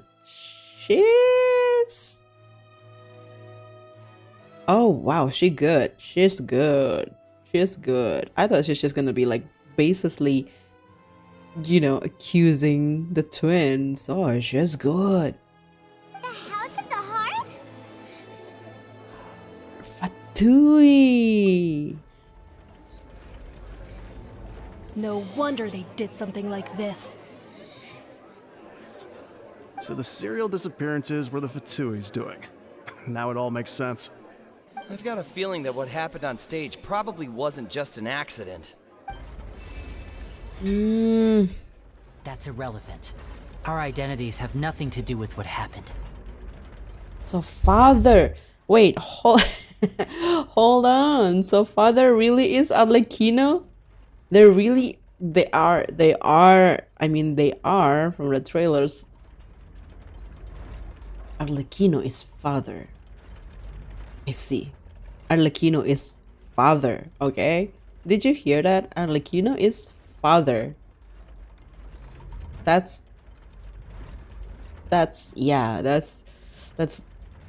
so sexy of her. Indeed. Then perhaps you could tell us everything that happened during that 1 minute. Your first priority is to prove yourself innocent after all. I'm sure there is little that needs to be kept secret now. Unless your script already has holes in it. The Outlander is speechless.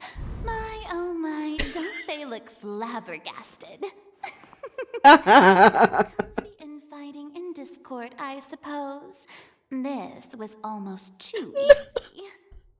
Not the inner thought, not the inner monologue.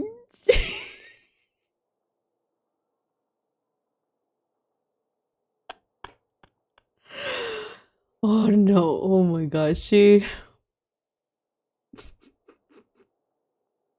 cracked. She's cracked. Good thing I made all those preparations. Seems the all-nighter I pulled last night is really paying off. Hey, Linny, why didn't you tell us this before? They're fatui. Order! Order! Mr. Linney, allow me to re-establish the facts. Lady Furina has raised 2 points. First, when the thud was heard in the Opera House, you were neither in the box nor the tunnel. Second, you and Ms. Lynette are both members of the House of the Hearth. Are these claims true?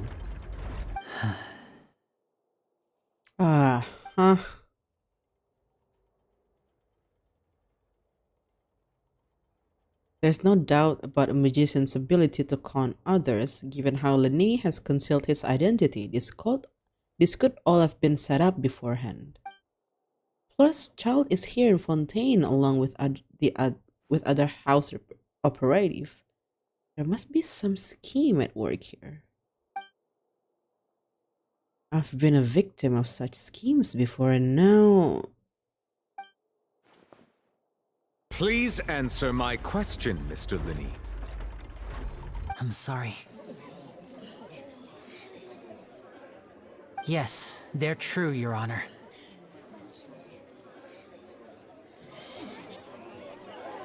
See, that's why. Why are we blindly believing Lenny? I knew it! Well, that's it. We might as well move on to the sentencing already. What should we do now? Permission to speak, Your Honor. Granted. My client has withheld some key information. My defense cannot proceed. In that case, what is your request? I request a brief adjournment. There are things that must be discussed. Is that really necessary? They're already as good as guilty. The defendant deceived their own attorneys. What is there left to discuss? Order! Order, I say! Your request is reasonable, and we shall adjourn. This trial will reconvene in 1 hour. So you would stick to Mr. Linney's defense even after knowing what you do now? You certainly have more professionalism than I thought. In that case, my dear audience, let's allow the joy of victory to steep for a little while longer. She's insane. I love her. Such a princess. Look at that hat.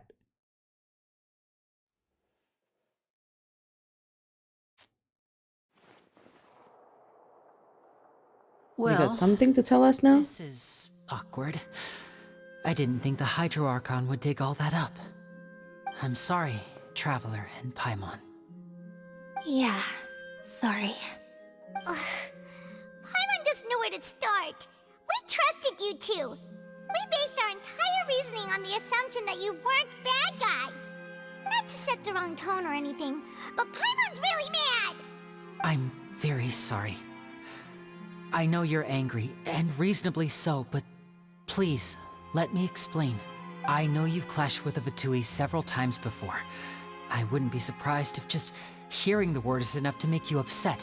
But our organization is very, very large, and the Harbingers have very different personalities and goals. Traveler is so very defensive now. Right now, we want to save people. As many as we can. That's right. I'm sure we're on the same page when it comes to this nation and the disaster that its people might face. I knew if it weren't for our respective identities, we could become good friends. That's why I didn't wish to flat out lie to you, but chose to hide some details instead. The truth is very important, but being completely transparent about everything would see us spending more effort than we need to. But how can we know this isn't all just another lie? Right. So, you be the judge. Heck, if I were you, I fear that I'd even struggle to trust me at this point. Oh, you bet. You bet. You met a Fatus who works as a magician, a trickster by trade. All by coincidence, too. But still, I'm asking you to trust me. I am no criminal. At least, not in this case. Sorry. Please forgive us. Well, you both say that, but... Where did you actually go while the trick was being performed? Right. Let's hear your answer first, and no lies now! Of course. I'll answer any question you ask. We've been trying to find out how the Oratrice operates. We want to know why it has a consciousness. Why can it deliver sentences accurately? During our investigations, we learned that the machine's core is beneath it. From that moment on, Lynette and I have been designing this box swap trick with the objective of getting close to the core. Is that why you needed a whole minute? That's right. In truth, the audience would take about 75 seconds to count down from 60, while I would only need 15 to get to the opposite box. So, after jumping into the tunnel, I accessed the Opera House basement via the vent, and went to investigate the room in which the core is stored. That air vent was created during the construction of the tunnel specifically to execute this step. And what did you find? Well, nothing. As soon as I reached that room and was about to investigate, I heard someone's voice. Which should have been impossible, of course. I was quite certain that I was the only one in the room. That voice seemed to recognize me and tried to speak to me. I chose to err on the side of caution and retreated the way I came. Who could that be? On the way back, I saw the broken vase and the clothes on the ground, but the countdown was almost finished, so there wasn't time to give it any thought. After that, the homicide occurred just as you saw. Well, that explains why you didn't hear the thud. But why do you want to understand how the Oratrice operates? Because of that prophecy I told you about, of course. We must know all we can about this nation's secrets in order to deal with that prophesized crisis. That's the only way we can save everyone. So, there you have it. The whole truth. I swear, I didn't hide anything from you this time. It was never my wish to proceed under this cloud of mistrust either. But like I said earlier, you can be the judge. If you want to leave because you don't trust the Fatui, there's nothing I can do to stop you. Well, Traveler, you decide. Paimon will follow your lead however you choose. Do we have no options? We have no option. The illusion of free will. I believe in the facts. I believe that judgment will be dispensed as it should. Okay, thank you. Thanks for giving us a chance. The current problem is that the scales are tipped pretty badly against you two.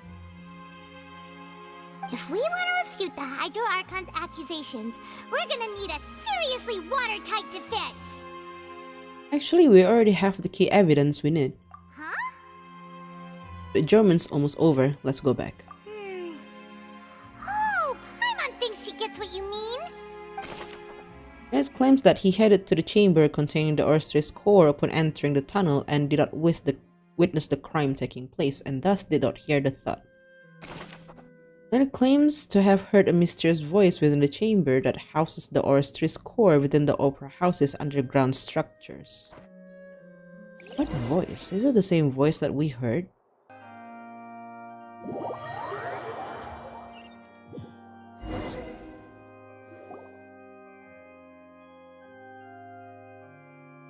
Both parties have returned to their positions. Let us continue the trial. I really love the editing of this trial. When last we left off, Mr. Linney acknowledged the new evidence presented by Lady Furina as fact. Therefore, Lady Furina may continue stating her reconstruction of the events. Ugh, that took long enough. Now then, if everyone would lend me their attention. The fact that she bullshit her way through accusing Linné of being the actual, culprit of the entire disappearance of the girls, and then proceed to to pull all-nighters to dig up his history and actually landed on some truth. That's actually pretty impressive. At this stage, let's revisit that scene from Linny's perspective. Based on the opposition accounts of events, you can identify loopholes in their statements. Use evidence and clues obtained during the investigation to refute any erroneous oh my god, hard words of facts and replace them with new inferences. Use your refutations to convince the audience and obtain more support from the people. The orchestra will display such shifts clearly. When you find and refute all incorrect content, you can complete the cycle of refutation and unveil the truth. As the countdown began, he entered the tunnel. When the flatbed trolley passed, he opened the box and got into an altercation with Halsey, which caused the loud thud. He did not realize that the sound could be heard by everyone in the opera house, which is why he claimed earlier that he could not hear the sound. Finally, he used the vase to knock her out, before making her change clothes to prevent others from recognizing her. At this time, Cowell arrived in the tunnel, having heard that strange noise, and caught Linny red-handed.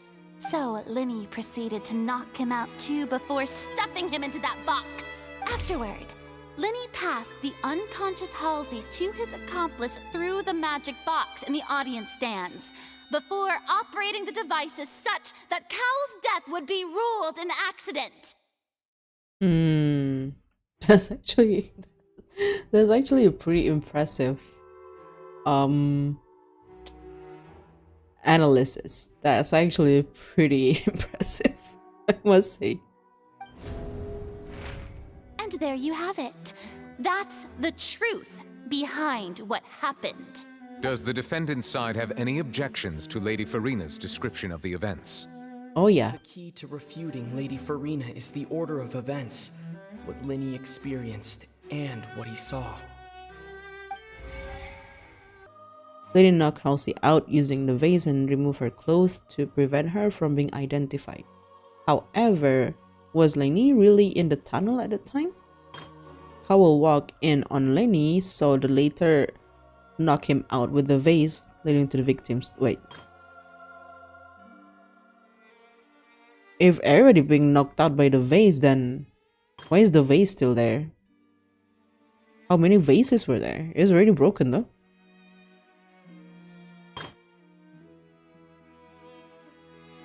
This existing evidence indicates that when Lenny returned to the tunnel, the crime had already taken place and all Lenny saw was...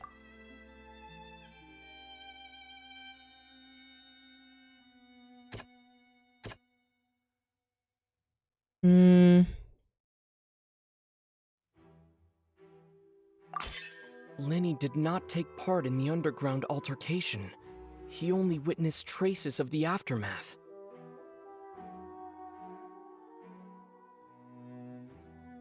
A meticulously designed magic prop activated, causing the water tank to crash down and make everything seem like an accident.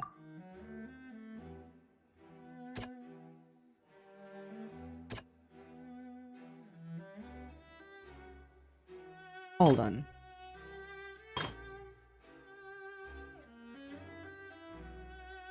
The loud sound was from Lenny and Halsey fight, but Lenny claimed that he heard nothing in order to cover the truth up.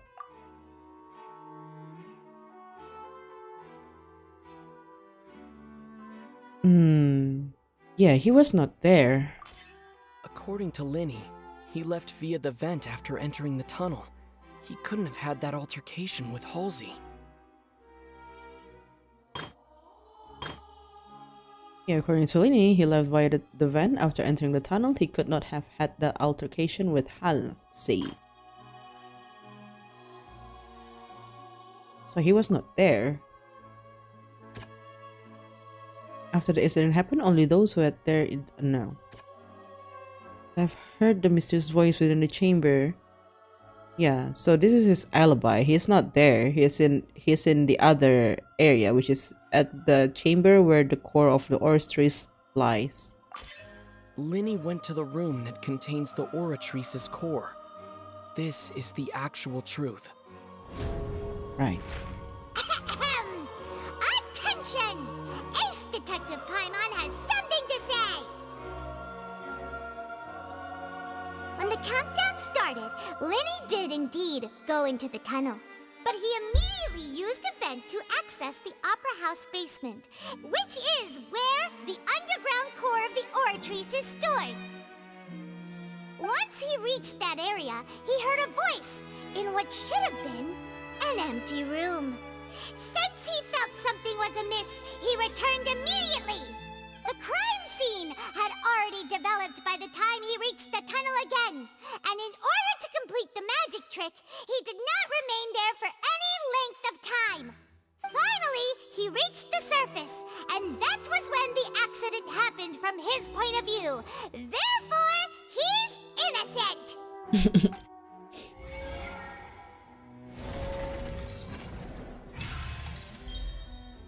Woohoo! We did it. We can be lawyers now. Paimon did it! Paimon actually managed to say all that! Oh, wasn't it awesome? In other words, you believe that he knew nothing of the incident? Yeah. That's right! Moreover, I believe my opposition's reasoning is flawed. My reasoning? However, the onstage equipment was clearly tempered within a premeditated fashion. However, you say that Cowell bumped into Lini by accident.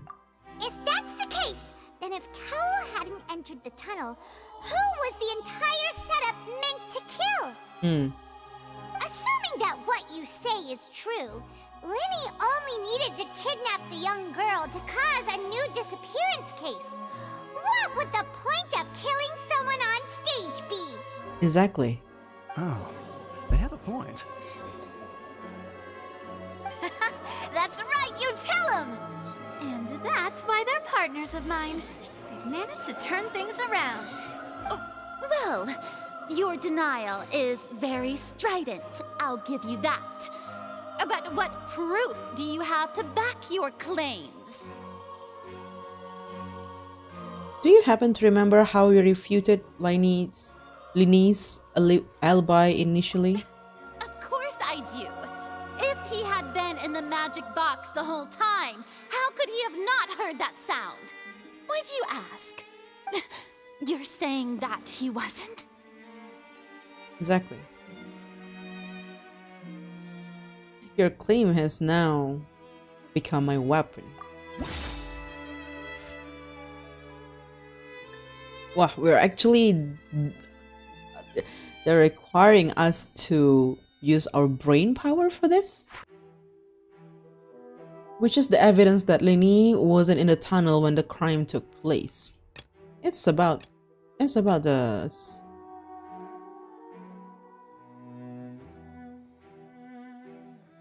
the... Yeah, it was about the sound. What is this? Oh, we didn't get that one.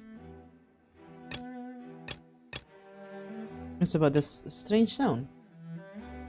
That's right! Lini wasn't in the box or in the tunnel. That's why he didn't hear anything strange during the performance. Aha. This means that when the crime happened, Lini had already entered the basement via the vent. The same clue you used to disprove his alibi has now become the best proof! How do you like that? Well played. To think you'd use such logic. Not his... Inner monologue again. I can't.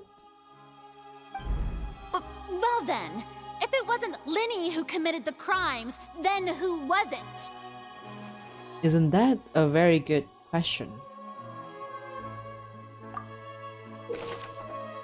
Click the gear icons in the interface to check corresponding case questions. Answers and fill all the empty gears to verify the correctness of your deduction. If you have made mistakes, you must make another selection from the remaining options. Once you have answered all the questions correctly, you can complete this logic chain. How did the culprit trigger the onstage accident? The guard's investigation report indicates that the firework release near the end of the show ignited and burned through the rope suspending the water tank above the stage. This caused the water tank to fall and kill Cowell in the box below. Yes. If Linny is no longer under suspicion, only the other members of the troupe would have been able to tamper with the props. Linny gave a detailed account of how the trick was supposed to work. By using a box inside a box, the idea was for the box containing the audience member to be transported across via a tunnel underneath. And Linny himself would also use this tunnel to get to the other side. Having changed her outfit, Linny and her assistant will take charge of the onstage interaction. What evidence is there that a selected audience member was involved in the accident? I cannot choose this, right? Who was the person supposedly who committed the crime? Halsey is the missing person and an ordinary audience member. Or did she have her own scheme all along? The deceased's name is Cowell, Linny's assistant. He would have been able to tamper with the equipment. Could there have been a third person involved? Is that really a possibility? The deceased's name is Cowell, Linny's assistant. He would have been able to tamper with the equipment.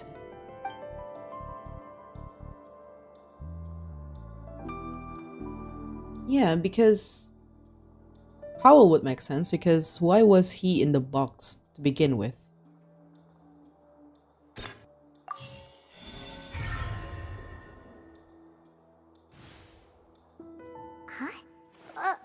That can't be right. Are you serious? The killer was, in fact, Cowell, the deceased! Oh, is that so? How interesting! Let's hear your reasoning then. What I must do next is recreate the truth. What Cowell did, and how he went from would-be perpetrator to victim. How can we envisage Linny as having been able to interfere with the crime? No one entered or left the opera house through its entrances. So where would the criminal have wanted to take Halsey? The deceased's name is Cowell, Linny's assistant. He would have been able to tamper with the equipment. Halsey's clothing was in the tunnel, so there must have been some fear that she would attract attention. The sound we heard may have come from a clash between the missing Halsey and the criminal. Linny was not in the tunnel at that moment, which gave our criminal ample time. It would have been tough for both people to fit into that vent. They would likely have bumped into Linny as well.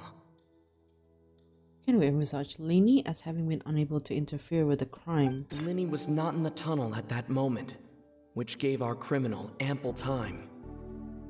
Yeah, they got a whole minute. And then... The sound we heard may have come from a clash between the missing Halsey and the criminal.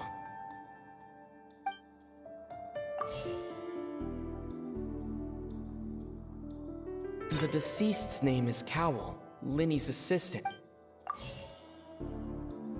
No one entered or left the opera house through its entrances. Halsey's clothing was in the tunnel, so there must have been some fear that she would attract attention. The sound we heard may have come from a clash. It would have been tough for both people to fit into that vent. They would likely have bumped into Linny as well.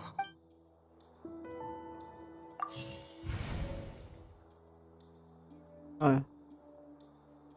Halsey's clothing was in the tunnel. It's not that one. No one entered or left the opera house through its entrances. Yeah. So where would the criminal have wanted to take Halsey? Still in the opera.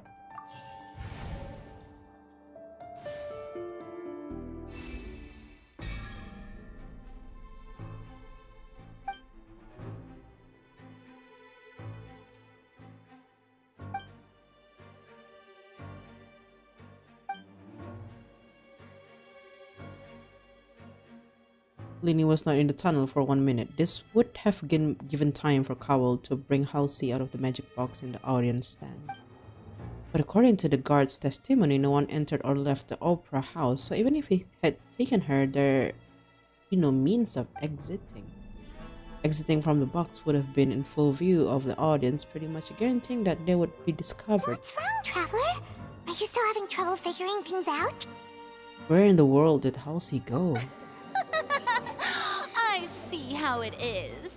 So this was all just a bluff. Shiz. And here I thought you had something to show for it. But it seems you're still far from the truth. Look, since we're at a dead end, why not consider a different track? Just like the trick as it transpired, the end result must have been utterly different from the magician's initial design. If only we knew how Halsey disappeared. Maybe she didn't disappear. What if she's still inside the box? In the other one? But that's not how it worked. Well, that would be nice, but the tunnel only has 3 exits, and none of them seem very likely. Maybe she's at the core, in that core chamber. And it's not like this is a magic trick where you can just make a real live person disappear. You know, like you did from that water tank, Lynette. Escaping from the water tank.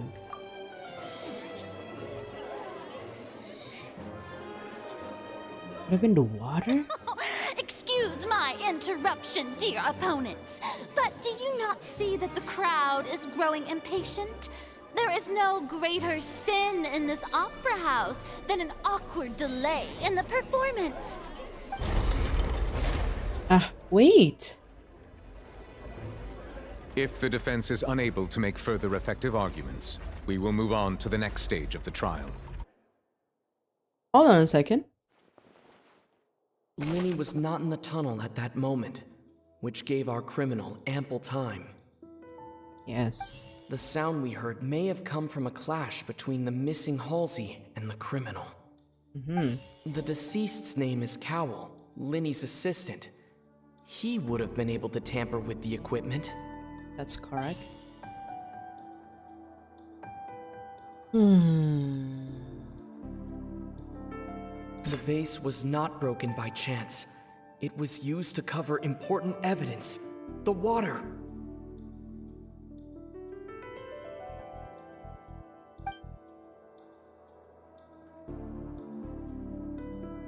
What's with the water, though?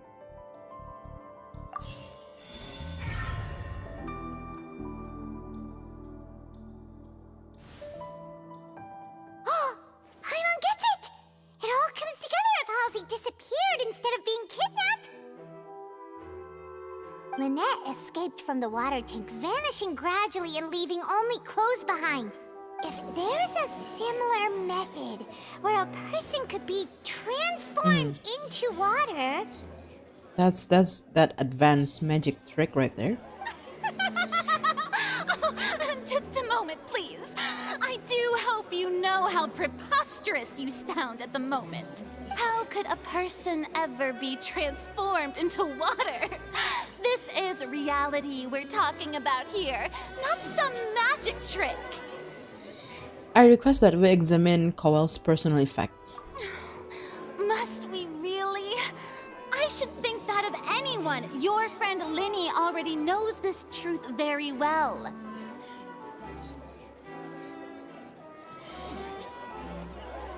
Now magic tricks are ultimately just illusions and misdirection.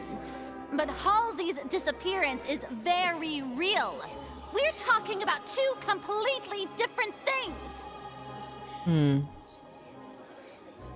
Even so, I trust the Traveler's judgment. The truth must be out there somewhere. Perhaps some new line of reasoning may open if we try to gather all the focal points that don't make sense. Since Cal was the deceased, we haven't placed much attention on him. But given that we aren't making much progress with the case, it wouldn't hurt to have a look at his belongings, would it? People really do come up with all sorts of harebrained schemes when at the end of their rope. The way I see it, your suggestion that we broaden the scope of our investigation is nothing but a tactic for stalling the trial. Nevertheless, I believe that this is a reasonable request on the part of an attorney. Since the trial does indeed appear to be at an impasse, I believe that additional evidence may help us make more progress. Guards, please step into the lounge and examine the personal effects of the deceased Cowell. We are still examining the items, but we have already made critical progress that we feel must be shared with everyone post-haste. We discovered several test tubes of fluid within Cowell's baggage, each labeled separately. The notebook in his backpack claims that these fluids are water from the primordial sea.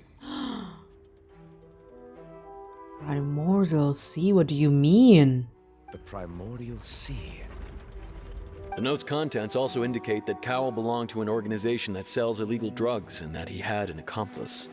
The notebook has many entries concerning safe usage of these fluids, in which the keyword dissolve appears many times.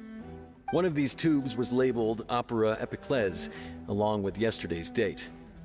It is empty. The notes also state that these dissolution properties work exclusively on people from Fontaine. It's likely that Halsey was chosen as some sort of test subject. As such, we believe that the defense's hypothesis is, in fact, supported by sufficient evidence.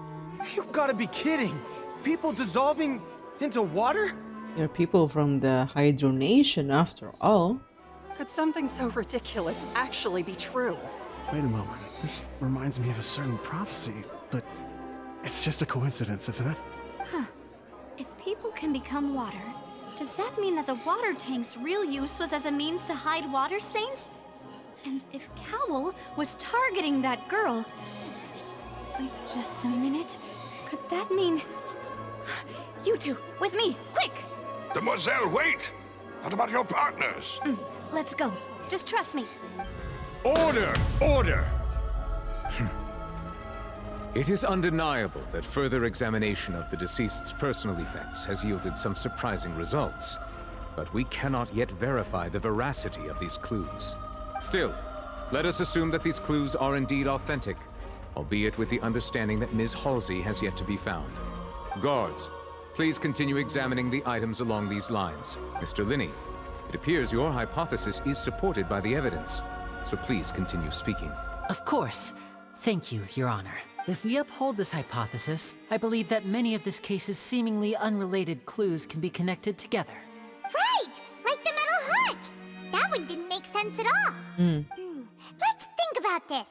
Cowell's methods must have something to do with that water from the primordial sea.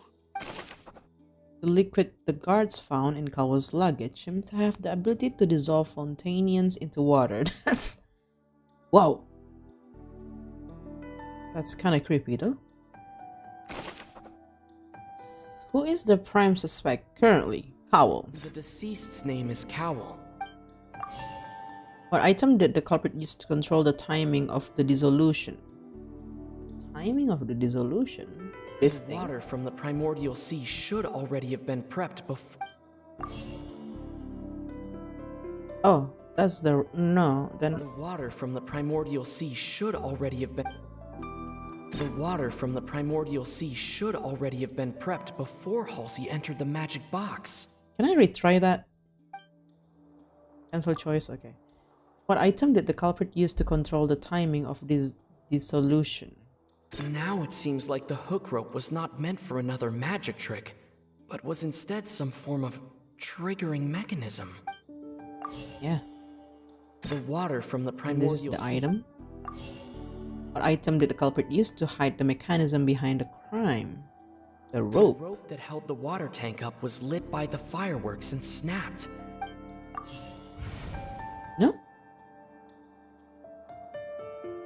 Lynette was in the magic box on stage the entire time. I remember there was something else within the inner layer of that box.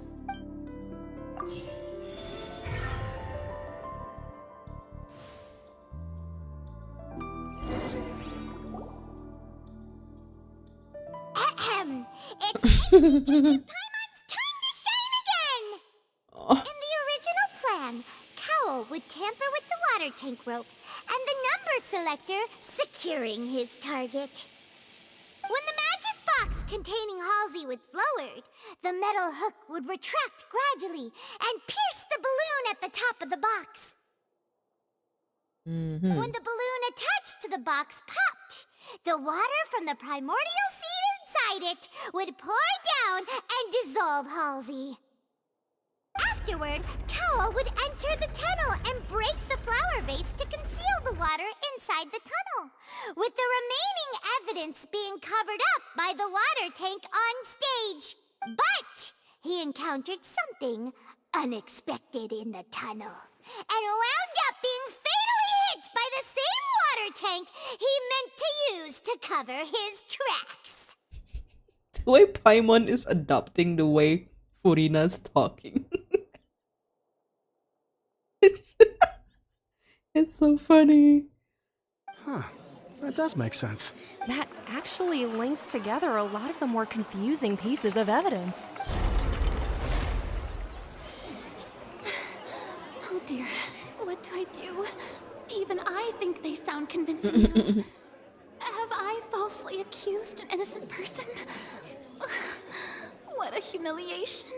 Now, it seems like the only point of contention remaining is the exact circumstances that led to Cowl's death.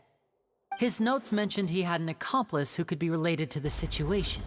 On that note, the guards have just contacted me indicating that they uncovered new evidence. I shall now invite him on stage to share it with us. Thank you, Your Honor.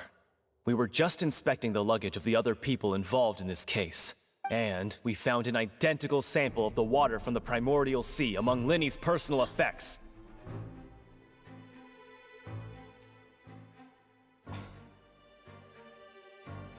Girl? What? That can't be. Girl, what do you... Oh, I see. Well, how wonderfully comedic to have your own counterattack only to come back and wound you. Does this not clear all doubt? My dear citizens, my loyal audience, allow me to present my reasoning and bring this performance to a swift close. Ugh. Linny did not need to take part in the dissolution of the young woman at all. Indeed, he did leave the scene via the vent. Having made modifications to the props beforehand, his accomplice Cowl then caused Halsey to vanish using the water from the primordial sea. But upon his return, in cruel avarice, Linny desired sole credit and prepared to do away with his partner in crime. Ultimately, he knocked Cowl out, and the tool meant to cover the crime up also became a murder weapon. Now, as much as I regret having come to such a viciously straightforward conclusion, it does seem that the famed Fatui is quite the cold-blooded and ruthless organization. Wait, I thought we already established that he was not in the tunnel. We've used up all the evidence we collected. There's no way for us to make a rebuttal here. Is this the end of the road?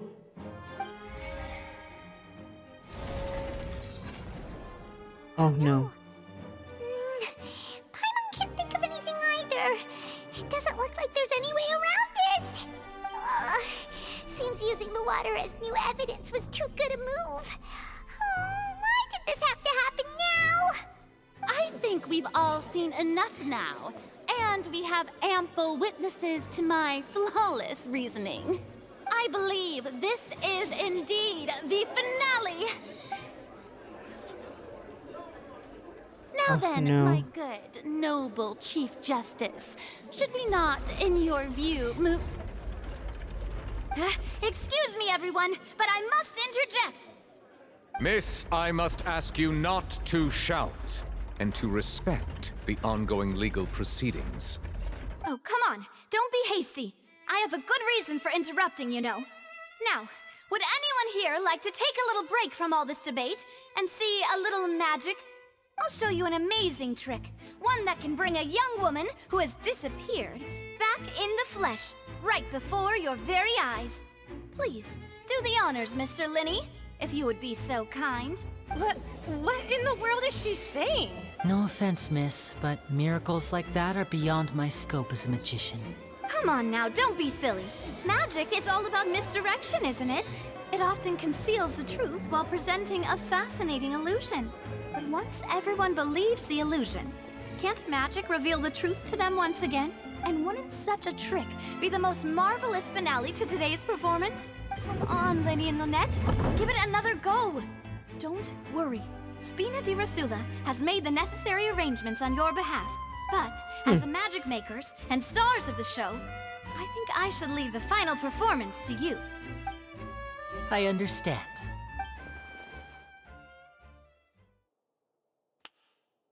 And voila!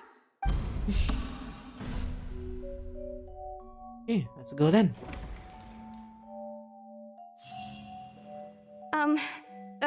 Sorry for the interruption. Wait, isn't that Halsey? So the whole thing about people dissolving wasn't true after all?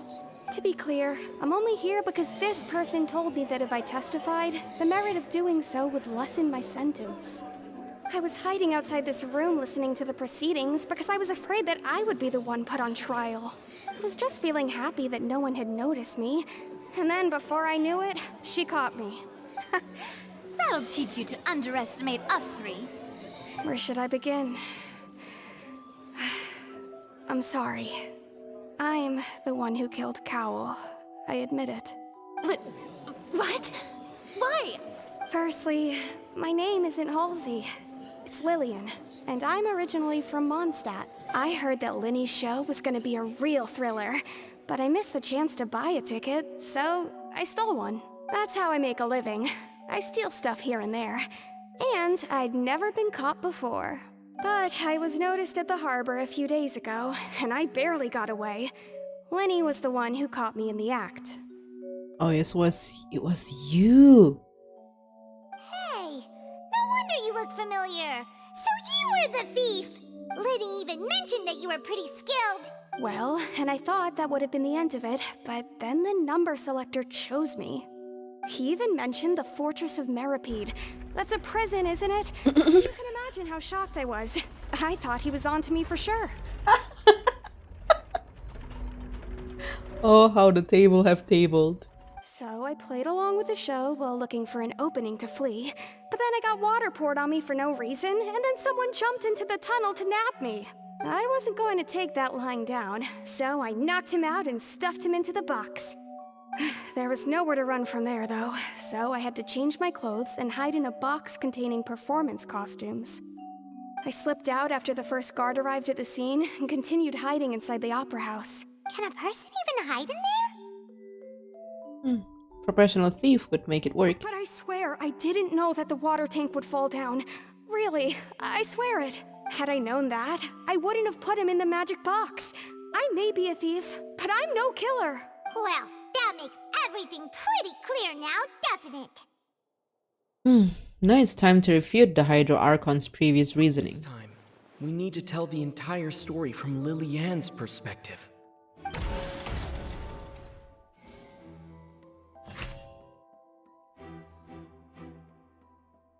He used the ventilation shaft to leave the tunnel, did not participate in dissolving the young woman.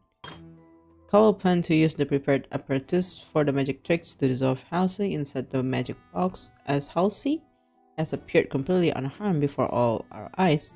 Furina's conjecture no longer holds water, and how would Halsey have reacted when the water from the primordial sea suddenly began to trickle in?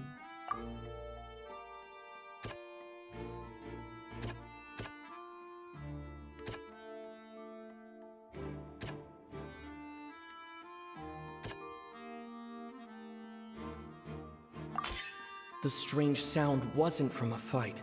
It was Lillian's attempt to break out when she was frightened. That's a very cool art. In fighting between Lini and Kowal, they wanted all the credit and glory and wanted to get rid of all his partners. As Halsey has appeared completely unharmed, it's no longer valid. But there's evidence proving that a fight did indeed break out in the tunnel.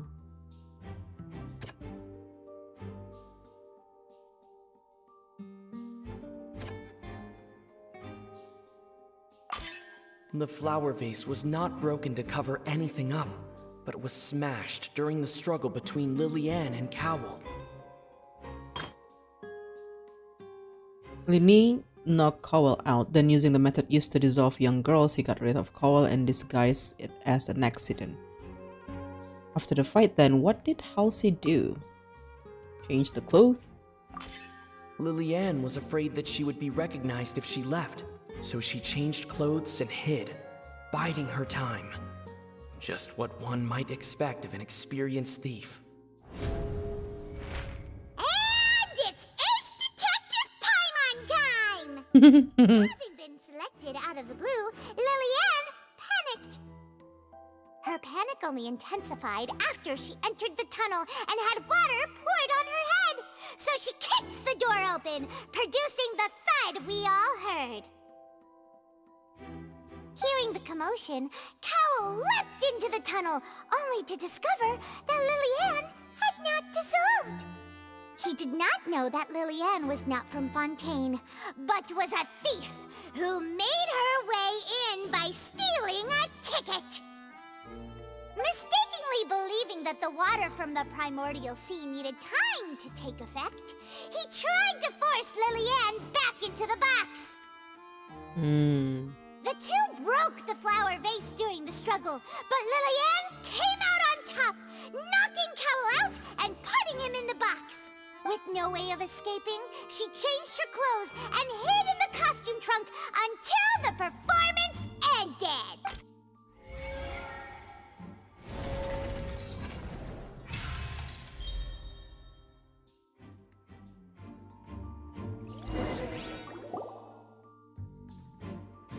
She knew that she would have to go through guard inspection if she tried to leave afterward. So, she has been trapped in the Opera House these last 2 days. She had already become desperately hungry by the time we were chatting over macarons. So, she swiped 2 of them right under our noses. Makes sense. About a sneaky thief.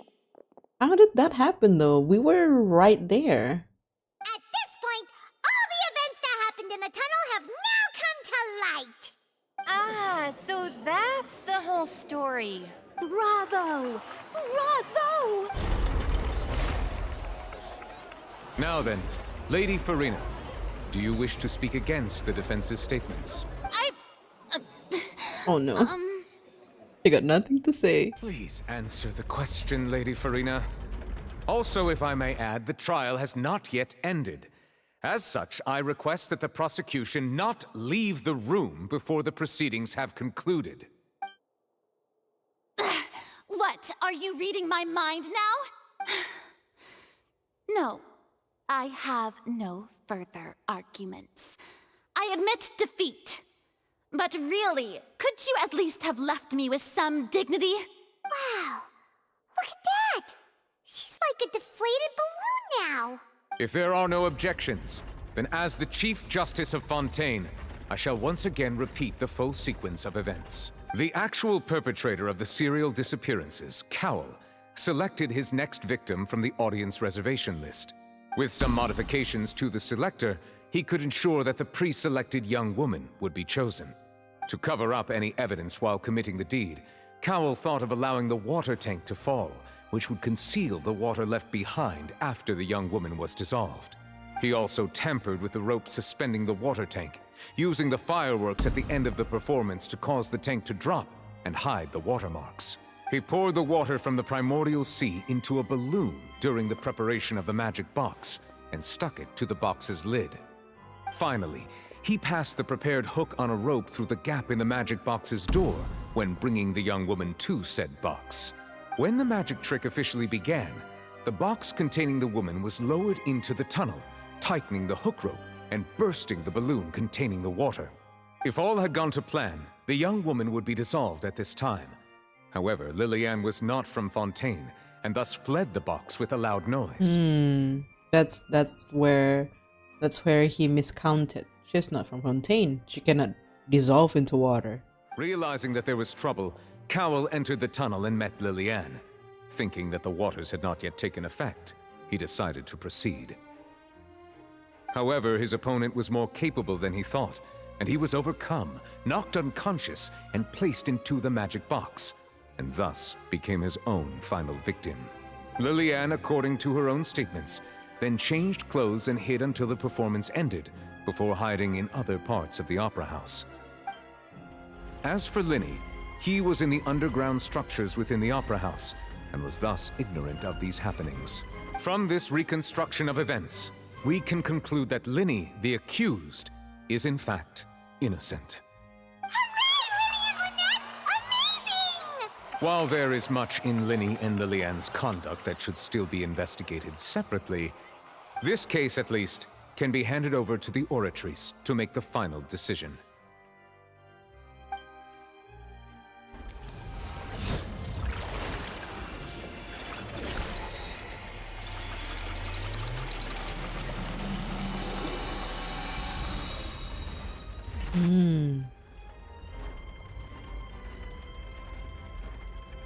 As such, Linny and Lynette are officially declared not guilty.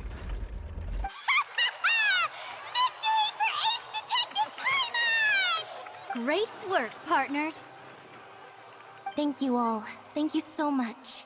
Let's not celebrate just yet. Next, I think we deserve an explanation, Guard Vaughn. How did you find the water from the primordial sea in Linny's baggage? Right! Your discovery caused me to make a serious mistake, you know. Or was that not a discovery, but false evidence that you dared to bring before this court? I suspect that the accomplice mentioned in Cowell's notes was not Linny, but you, yes? I'm sure you know what you must do to lessen your sentence. Speak quickly! Unless you want to earn yourself a one-way ticket to Coupon Town. I was just following orders. From whom? We were supposed to place blame for the serial disappearances onto Linny, and thus cause suspicion to fall on the Fatui.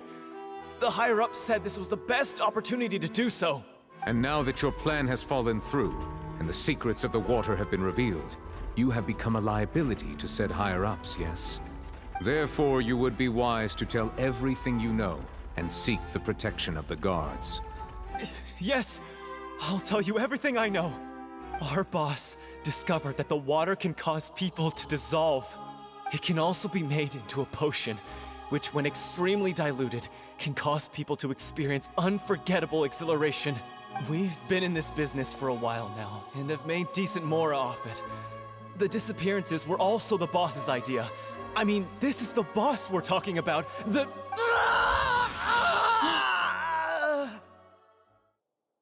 Shit. What? You really turned into water? Oh shit. Now he can no longer talk. Where did the water coming from? Such ruthlessness. I shouldn't have expected any less of them. An outrageous act. All present, please submit to inspection immediately.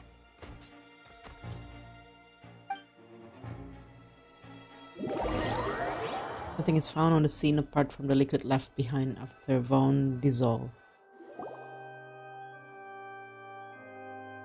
So, we're just going back now? Oh, they're really just like showing a death scene. You're not needed here anymore. That's true, but... Traveler, Paimon! Please wait. Lenny... I know you may not want to speak to me right now. Maybe you don't even want to look at me. But still, let me thank you again for defending me to the end. Even after you learned that I'm a member of the Fatui. I just didn't wish to see anyone be falsely accused. I guess. But regardless, I'd like the opportunity to set things straight. I didn't approach you with any ulterior motives or ill intent. I've spoken to you as myself, just plain Linny this entire time.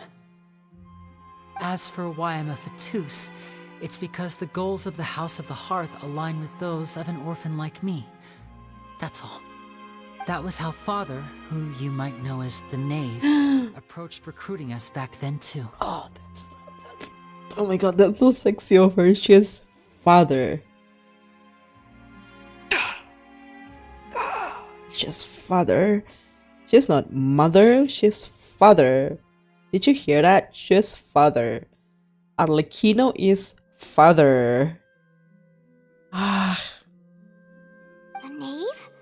The one who controls the House of the Hearth? She's your father? Oh yeah. That's right.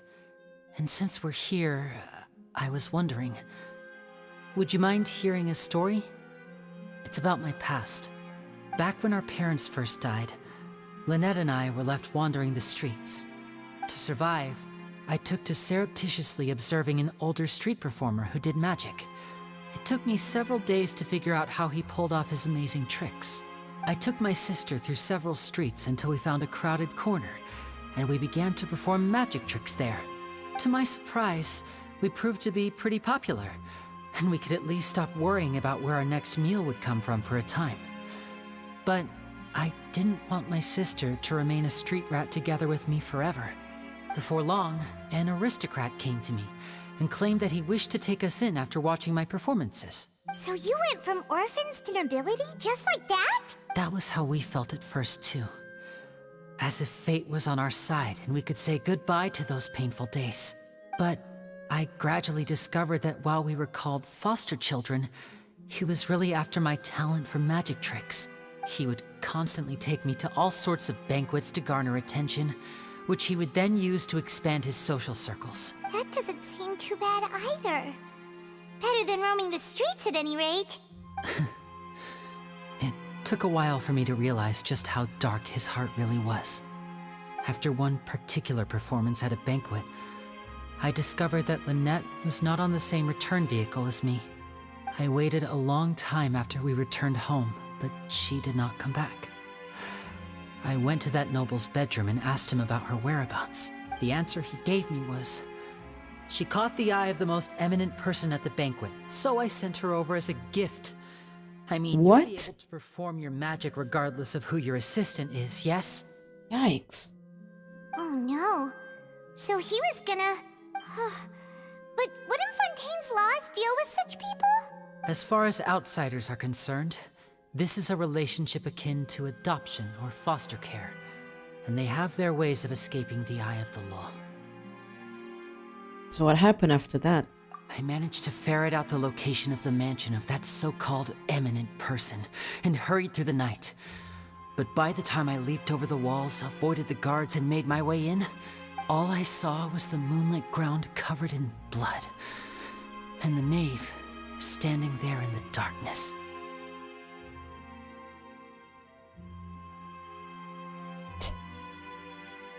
Oh shit, she has transcended from just being sexy to, I don't know, what is like the greater description to such act? So, she'd already taken care of that guy. Sheesh. That's right. She had rescued my sister before she could come to any harm, and had even discovered several girls hidden in a basement, all of them orphans. Father, I mean, the knave, might have seen something in me, and so she made me an offer. The House of the Hearth welcomes you, for your interests align with ours.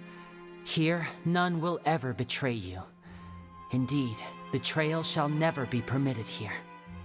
I was hesitant to trust her. I mean, I had just been betrayed by nobles. But she was also quick to destroy the noble who had taken us in at first, giving us back our freedom. Well, that's very sexy of her.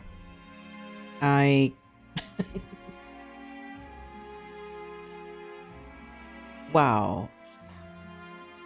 They should have... This kind of exposition, right? They should have, like, packaged it with, like, really, like, a cutscene. I would have really loved it to see the recreation or, like, the retelling of that scene of the moonlight floor stained with blood and Arlecchino just standing there already killing the nobles and then offering these two orphans back their freedom. Must have been so immaculate. Oh, so that's how the two of you joined the House of the Hearth. The knave is after the Gnosis, isn't she? She has her own plans. She has gained permission from the Sarita to first use the Gnosis' power when she obtains it.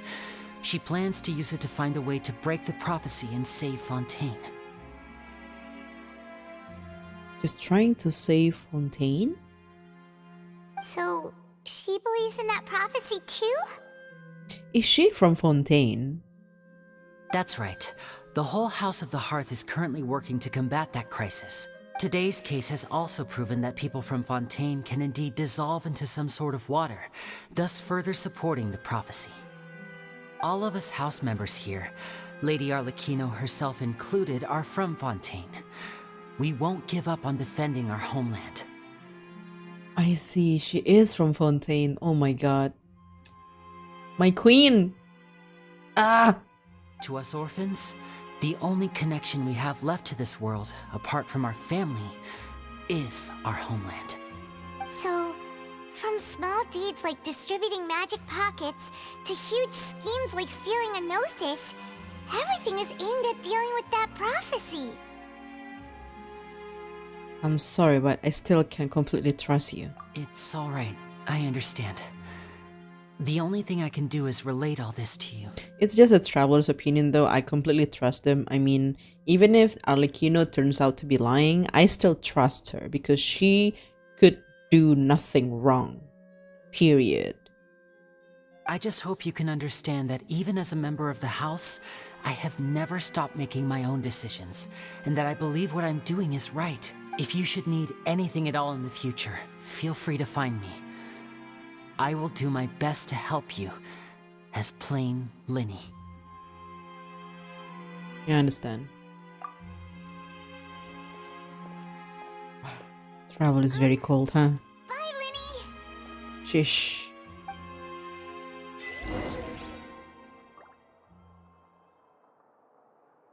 Yikes.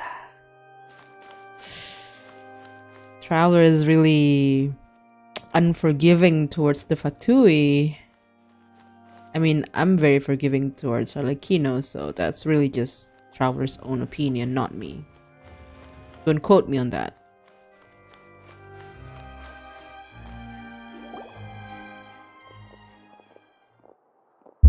Oh, Hey there. What was with the disappearing act you pulled right as the trial ended? Were you looking for us, Navia? Well, this whole thing isn't exactly over, is it? I do feel that we're getting closer to solving the serial disappearances case, though. Don't you think so, too? Well, Huh? What's wrong, my dear partner? I was really only trying to defend Linny.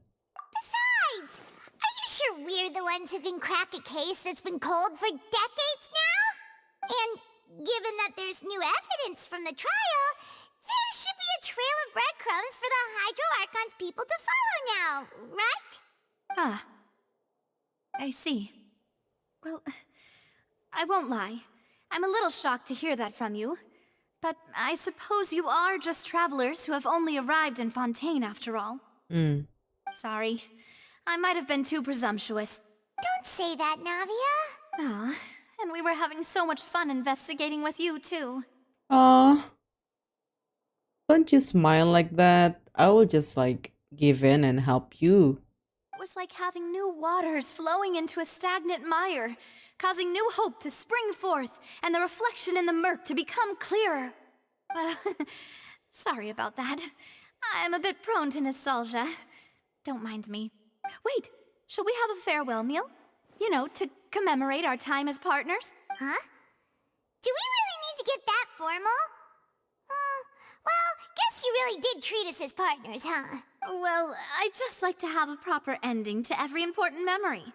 That way there are no regrets later. Anyway, it would just be a meal, so it shouldn't take up too much of your time. Yeah, let's go have a meal then. You don't have to twist Paimon's arm. If Boss Navia's treating, count Paimon in! Oh, wonderful. In that case, why don't we return to the court of Fontaine and head to the Hotel de Boer? I believe we'll make it just in time for dinner. All right then, let's have our farewell meal. Offering to the Fontaine of Lucine. Offer the what? I see. So that's the end of Act 1. Wow, that's actually a long one. I mean, I was not really exploring much. I was just really doing the quest, but it took me, what, 5 hours to complete. I give or take like 4.5 hours or something. 4 hours probably, right? But that's a lengthy one. I'm glad that I didn't, I actually just go on stream and do it, because now I don't have to worry about saving this playthrough on my computer. YouTube gonna be my hard drive. So yeah, if anyone in the future came across this and actually got till the end of it, I hope you enjoyed. I hope you enjoyed this playthrough. Thank you so much for everyone who's joined me on the stream. Thank you. I really appreciate you joining me. And I will see you next time, which is gonna be tomorrow. So yeah, bye bye.